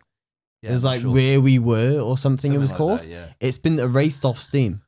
Really? Really? Yeah, I tried looking for it today. They heard the podcast. I was looking at, fuck knows. But I was looking up the We Were Here games today because there's a whole sale for Black Friday and all that. We here. There's an autumn sale. And that page is gone. Wow. It's erased. So I think Game Awards, my safe, which to be fair, it might be a bit risky for Doesn't safe. feel that safe, but sure, you can have it as a safe. Yeah, risky for accept safe.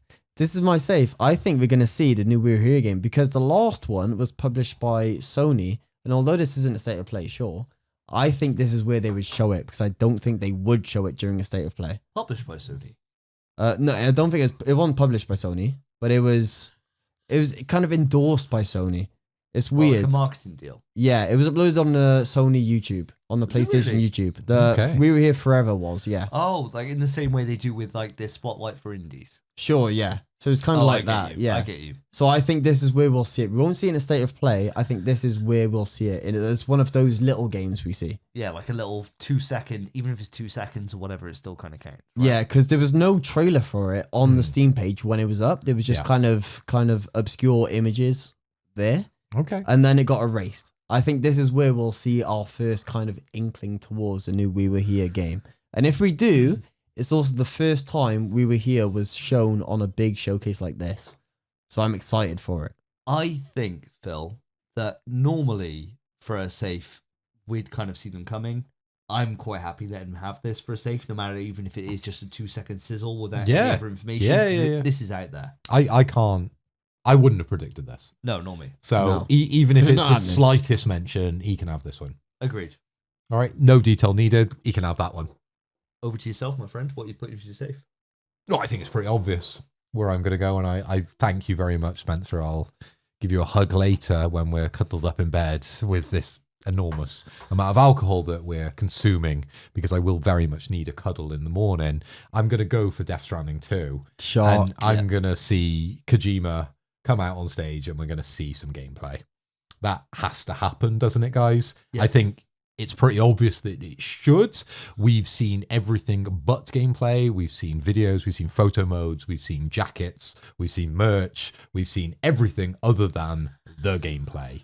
As much as Kojima came out within the Japanese show and presented and sort of mentioned that he hasn't got a confirmed date, I don't think we'll see the date. I just think we'll see a little bit more, because him and Jeff are buddies. And I think Jeff needs some Death Stranding. I need some Death Stranding. We're going to see Kojima on stage and we're going to see some gameplay. I couldn't agree more, my friend. My safe, I picked 2 possible things for each prediction, and my one was Death Stranding 2 Death gameplay. Stranding 2. I didn't even put it in mine because I knew it was Phil's.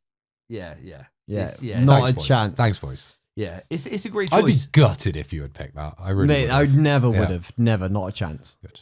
There's a bro code in there on the Yeah, spot. yeah. That is a broken. Yeah. Yeah, we know it's It's like if you fancied a bird, I'd never go for her. Would you not? Davey Oh, did. How much you want me, you know? Davey shagged her. It depends. It depends. Ultimately, the thing I is- don't even mention it. Let's not start fights. Let's not start arguments on the show. But if you fancied a bird, I wouldn't go for her. And then this is Thanks, it Spence. for Death Stranding 2. You fancy Death Stranding 2, I'm not even going to go close, mate. Depends how bad she is and how much she wants me. If she really wants Spencer me. just gets a slightly better present at Christmas now. I think the thing is, Yeah. a shag is a shag. You weren't marrying this girl. I wasn't, no, So- and I didn't. What was the problem? Me having a go, and then you getting in there sloppy seconds, bro. Was I I warmed second? her up. No, well, probably I was second, but you were second. You were third. You went back. For I another think taste. I was first You went and back for that third, actually. sweet- Yeah. You went for that You were sweet, first sweet and third. nectar. Oh, Yeah. well, so you went first, and then you went second, and you went to remind her who's the best. No, he went back to taste that sweet nectar, bro. He went to taste that. Don't say that. That It wasn't taste straight of a after god. Spence. There was no left. Don't do that. Don't do that. You're a fucking freak. Imagine if she watches this. It'd be fucking terrible. We're walking to the Hayway and she'd be going, Well, we haven't said. Don't his even name. mention who she is. did you mate. ever watch? Did you ever watch MPS We Trust?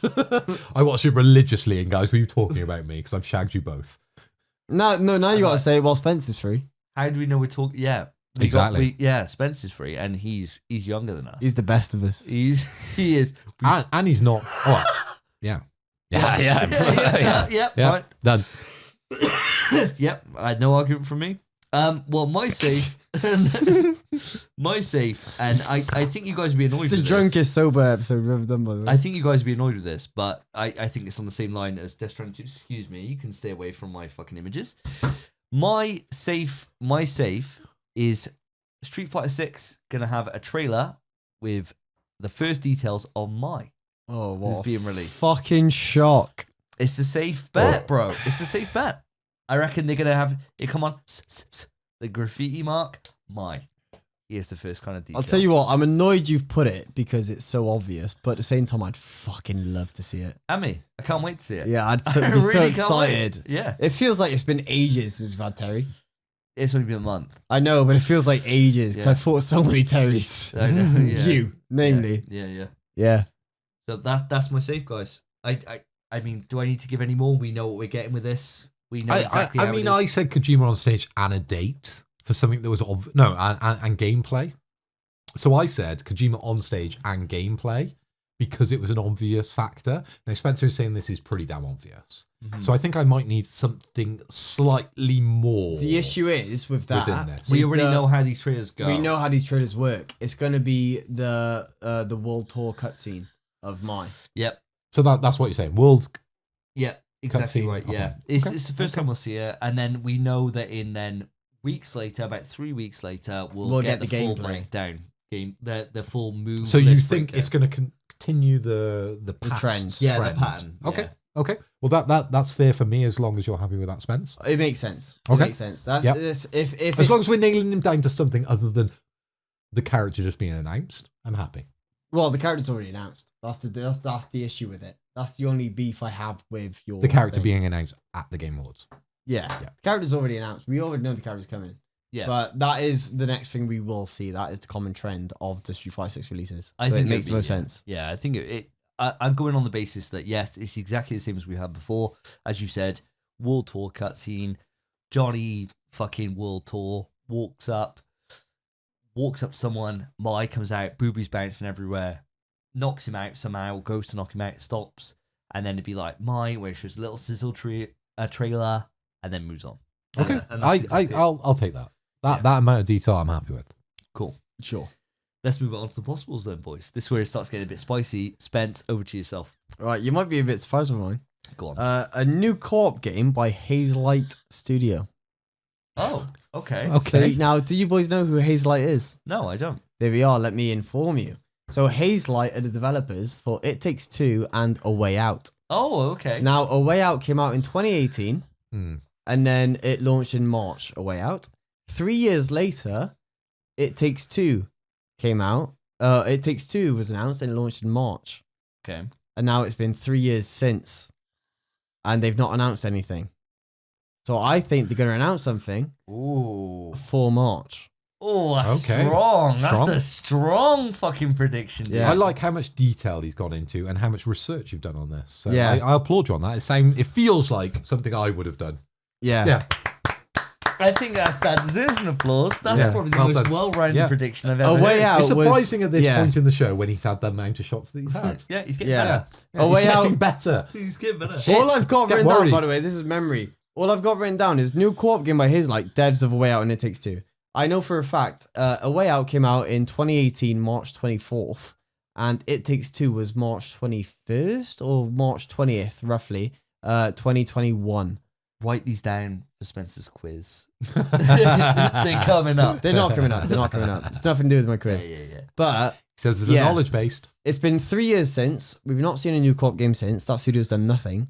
And I think we're going to see a new co-op game along the same vein of A Way Out or It Takes Two. It's going to have a new gimmick, a new thing. Because obviously the first one's in prison. The second one's your divorced couple. But it's going to be from the same studio.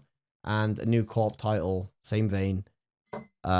I'm not going to say in March. I'm going to say just release this year. Very similar, to be fair. Marriage and a prison. Very similar. Wow. Very, very similar. That's Speaking one from man's experience. opinion who's had, I'm not going to speak for David's experiences, but that's one man's experience. But no, I tell you what, I really enjoyed that prediction. I really do. Yeah. I think that's actually done, amazing. Spence. Well done, Spence. It's really good. It's good, isn't it? It's really good. Yeah. It's really good. If they don't, I'm going to be pissed off because I'd love another one. Because A Way Out was fucking brilliant. If not, it's not going to hit as good next year when you give that same prediction. It's I like will, it's like with me with Resistance. That first year, if it come in, that would be fire, right? Like I was saying last time, Call Me the Prophet, right? Mm. That would have been my fucking name. Like I would have had one of you guys intro me somehow to the podcast to be like, and the Prophet, Davey, right? Like if I predicted, if this doesn't come in this year, and you predict next year, we'll be like, yeah. No, the thing is, I think it won't have the same ring to it, will it? Won't have the same I gravitas. won't be able to do it next year. I think it happens this year. All It's right. just it might not be March. 'Cause they might end up coming up with something more. I don't think you need to go March. Don't That's what I mean, that's don't what I walk it mean. back. I I think- think that's fine. Well, you want to keep it to March only. I think it's good enough prediction that it doesn't need the March release date. We can give him first quarter. An extra month. Well, 2 months. Okay, Quarter's a fine. third. We've all been fucked off on these before, by the way. We've had so many possibles that have come in, but we've been screwed by like a day or a month. I think I lost on Ghost of Tsushima by something arbitrary like that, right? Yeah. Okay. The only thing is the first 2 games were March, so I'm not gonna say it. I that's the thing. You that have, was my point. You've said. It might be You've March. said it. It might be Right, March. It moving might be on. March. Moving on. Move Your on. Move on. possible Move film. on. My possible, and I'm glad you mentioned Ghost of Tsushima because mine is going to be based around Ghost of Tsushima. Now we saw a brilliant intro, didn't we? A brilliant visual Ghost of for Yosai, Ghost yeah. of Tsushima. I want to see and I want to hear some details relating to their enhanced version at the show. No chance. What do you mean? Like the PS5 Pro? Yeah, version No Of fucking Ghost of chance. Tsushima 1. 2. No chance. Ghost of Yote. That's the one. Yote. So you're saying Ghost of Yotai, if it's that it'd be there, but they specifically talk about The- PlayStation 5 Pro details. Yes. Not a chance. Okay. Yeah. Fine. Yep. Not a Yeah, chance. yeah, no Not way. a fucking no chance. fucking way. But yeah. Cool. Okay. Okay. Well, I'll see. accept that. Yeah, I'll accept that. Not a chance. Great. So mine, guys, I got 2 choices here, and I'm gonna go for the low-hanging fruit that I think is gonna come in. The Wolverine trailer. Tell me the other one as well, though. After this, How is this possible? What? Excuse me? Surely this feels safe. Well, you think that's safe? We've been wrong so many times. they also got shoved with delays after all the leaks. So you possibly don't think this is going to happen, Spencer? Oh no, yeah, it's happening 100%. Yeah. Well, yeah. you know, like you don't let's think it's let's not possible? just side with Davey here. Let's just think about it, right? It's a Yeah, sure. competition. No, at the yeah, end of the wait, day. wait. Let him finish his piece. What? Go on then. Go on. So I think the Wolverine trailer is a case of that. I'm not going to say where it appears in the show because it could be an opener or a closer. It's going to be one of the two, I think. No, you don't need to say that. But I'm not going to go there. Say what what I it think entails. is what I think the trailer entails: full gameplay that shows it. Full gameplay. Shows Done. it- Take it. There you go. Full gameplay. Gameplay, yeah. Let him keep going. Full What are you on gameplay. about? Just cutting him off like that. Let him keep fucking going. No, He's about to say like release date and stuff. I find that wild that we'll get full gameplay. We'll get gameplay. We'll get gameplay. We need to get gameplay because we've already had cutscene. We haven't had a, well, No, not cutscene. We've already had. We've yeah, had an we've had announcement trailer. We've yeah, had an announcement. We haven't had- cinematic. we We've already haven't had had- cinematic. There's a trailer. stage before that we'll, stage. We'll have gameplay here. We need to have So gameplay. so I'm saying Wolverine trailer with gameplay. Fuck's sake. That's my possible. I wish you didn't cut him off, but yeah, I agree. Definitely would have gone further. Do you want them way I know over? you would have. I Do know want you them way would have. over? Yeah, Or, please. but do you want me to wait until we finish because then it might be someone's crazy. Yeah, Yes. go on Yeah. then. All right, Yeah. all right. So let's move it on to the crazies then. Spence, what are you bringing to the table? Pragmata in any form. This guy's like me with resistance, Every bro. single time. Bro, Pragmata, right? Pragmata was a PS5 release fucking game. And they fucking delayed it to nonsense. We didn't see anything about it for years.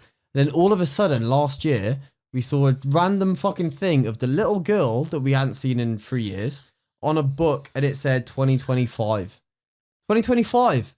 We need to find out soon. So I think we're seeing it now, and it's either going to be another fucking delay or something to do with it releasing this year. Well, they're not going to delay it out at 2025, are they? Maybe. 2020 No way. They're not going to be like 2026. They might. You just feel like 2025 and just leave it. Leave it blank. Because then it might come out in December. And then you leave it advertised all year and they'll be like, I'm really sorry. After a really hard development cycle, we've had to delay it a few more months. No, but I think they're going to announce something this year to say it's 2025 to like confirm it. And it's going to be late. It's going to be fucking late 2025. And I think when we get there, it's going to be like, actually, fucking, you know. So what are we talking here? Is this a gameplay trailer which you've never seen before? Gameplay trailer. It's a gameplay trailer. A gameplay trailer for Pragmata. Yeah. Not That is fucking it's not, nuts, man. dude. I think it's by gameplay trailer, by the way, I mean like a fucking speck. Even a smidgen of gameplay. A speck of gameplay. It's going to be like cinematics with like a random, at the end, it's going to show like, 4 seconds of gameplay. That's fine. It's going to be something Yeah, like yeah. that. All right. It's going to be like, it's going to be the most nothing trailer you've ever But fucking seen. the point where you think that isn't cinematic, that is gameplay. Yeah. Where it's You like, know it's it might even be a case of the cinematics are in engine. If you know what I mean. Oh. I think it's going to be a case of that. Do you not Okay. agree with that as a thing? I don't know. I mean, it's a difficult one because if it's not there this year, and you brought it up next year, you could do whatever you want, right? Because it ain't happening. Yeah, because the game's cancelled. Whereas this year, if it is shown, right, I know what you mean. I can see it being just a cinematic only trailer again. It's crazy just to be shown. You think so? Yeah. All right, we'll take it then. I think it is. I think it's really crazy just to be shown. Yeah, I think, to be fair, I think Pragmata, I'm going to keep it on my it's my resistance, man. All right, we'll go for it. We'll go for it then. We'll allow it. So it's got to be shown in any form, as you said. Yeah. All right. I won't say more. yeah, good idea. Yourself, Phil? What are you going with your crazy? Okay, so I normally go for a hardware prediction. I'm going to move away slightly from that just in case you have that for your future, or maybe the one you may have done as your possible. But I'm thinking Jeff Keighley is going to do something very specific that he's never done on any show, because I think shoes. I think he looks at himself as a Jimmy Fallon kind of guy. And what Jimmy Fallon is famous for is doing skits and doing jokes and singing. He's released a Christmas album this year, Jimmy Fallon. So I think Jeff Keighley is going to join in and do a song. What, sing? I reckon he's going to sing. Not dance, sing. I reckon he's going to sing at the Game Awards. He's never done it before, but I think he looks at, as I said, Jimmy Fallon, and he likens himself to Jimmy Fallon for the video games industry. And I think he's going to go down that track and he's going to do a song. And we're not talking like a backup. We're talking like a main part, like actually singing. He's never sung before. No. He would be a main. It's the Game Awards, mate. So I think he's going to sing. Okay. Is that crazy? I think that's crazy. I think it's different, yeah, for sure. Like it, yeah. Like I think it's terrible, yeah. It would be awful unless he's great. Imagine he's good though. Oh yeah, beautiful. He's handsome enough as is. He's been training. He sees what Jimmy Fallon's doing, and he's just like, do you know what? I could do that. I like it. Do you know what? I like the crazy prediction. I do like it. I think it's not another Muppet, but maybe he might sing with the next Muppet. He brings Miss Piggy on stage. Tell you what, that would be a fucking safe prediction. As a Muppet, wouldn't that be great if you brought? Also, this isn't the prediction, but wouldn't it be great if you brought Miss Piggy on stage and he sung to her? That would be good. I'd fucking hate it. But my prediction is he's going to sing on stage. Okay, all right. I take it. Okay. So my my crazy prediction. I got two choices here. I don't know what to go for. I'm torn. What was your possible? My possible. Do you want to know my possible? My possible was God of War remake or new entry. Oh yeah, you fucked off. So my crazy. I had to go with my gut. Marvel vs. Capcom 4 announced. I'd find that crazy. That's my crazy. I'd find that very crazy. Fuck off. We've had a few rumblings about the fact that the Marvel vs. Capcom 2 collection sold really well. This was going to be, by the way, about it. I was going to put Marvel Fighting Collection 2 as one of mine. Oh, Fighting Collection 2, what with Marvel? What's the caption? Marvel Origins. I didn't even know. Mate, I didn't know. Okay. It was going to have Marvel 3 in it, but I didn't know. But it was going to be one of mine. So I think now you're looking at the success that this collection's done and how much it fucking generated in. About time. We haven't played it in months, by the way. No, but we've been playing other fighting games, to be fair. Yeah, what have we? Up to you, mate. You just fucking step up to this Jill. And so that is my thing. So I don't care how I'm happy with that. Any format. Do you want to know my other one? No. I'd like to know it. Tell us after the show. No, no, put it on air. Put it on air so listeners. All right, tell us now. Let listeners be involved. Let listeners be involved. Say it. The game that can't be mentioned 9 announced. Oh yeah. I don't think that's crazy. That's not crazy. I don't think that's crazy. I don't think it's enough. I think No, that's Marvel more, 4 is way I think that's better. more possible. It's more I think possible, that's more yeah. possible. Marvel 4 is way better as a crazy. Agreed. So I think we might see Game Convention. I think we could be seeing. Yeah, I hope we can. Just before we end this, can you imagine how insane it would be if we come out of this with the game that can't be mentioned 9, say Pragmata, say fucking all this box we spoke about. Can you imagine all this appeared in one conference? Right, we came out of this with like 9 shots. And then it ends with Game Convention 9. It ends with Jeff Keighley singing. Yeah, To Miss it ends with Piggy. Jeff Keighley singing. Like, it's obviously going to happen. About the Game Convention 9. If that happens, we change the podcast name to the Prophet. The Prophet PlayStation The podcast. Truth Seers. yeah. And then no one can find us in the search algorithms. But hey, we will write that once. We will write that one time. We're going down with the ship. Yeah, exactly. But listeners, that has been it for this episode of In PS We Trust, the PlayStation podcast. I really hope you've enjoyed it. Remember, this is not where we end the show. This is where you end the show, you fucking losers. We're already bad. We are going to see you back Get here. to bed. We're going to see you back here in a couple of days, because we're going to be back here with the biggest quiz, which we are recording immediately after this. You can't be here because you're not fucking welcome. But we'll see you back, won't we? And maybe, if you fucking like the show enough, maybe you put enough fucking ratings on it, maybe we would have said, why don't we live stream this? But you know what? We didn't. Maybe we'll start a Patreon. Maybe we will. No one's come to us and said, oh, do you know what? We'd love you weekly. Why don't you start Patreon? We'd support you. We'd let you hire an editor. We'd let you do all this in your spare time. No one has. So do you know what? You have to wait. Please don't, because we know what happens when you get famous. We're just happy sitting in Davey's dungeon down here, just doing it every couple of weeks. That's completely fine. No, with but me. we we do not want to get famous. Please do not send us money. We don't want to get famous, because we but know what happens. we'd also love to just not edit. So please, please just give And us the money. £15 an hour is way too much for an editor. No, £15 a minute. £50 a minute Ridiculous. is That's what what we it were was. quoted. Yeah, quoted. Ridiculous, Quoted. listeners. Yeah, ridiculous. So if you want to do it for £5 Well, an hour, I reckon if you do please let us know. 40 quid an episode. Exactly. You know, a new, someone new to the industry Get wants in to come touch. in. Yes, get in touch. Get in touch, pswetrust@gmail.com, or you can reach out to us on X at InPSWeTrust. And what I want to say is, listeners, the next episode you're in for a fucking treat. Put together a montage that blow your fucking mind off. I might cry. I think I might jizz. That's mental. If you don't, listener, let me know. And I know I failed. Jizz. And I know I need to hire an editor.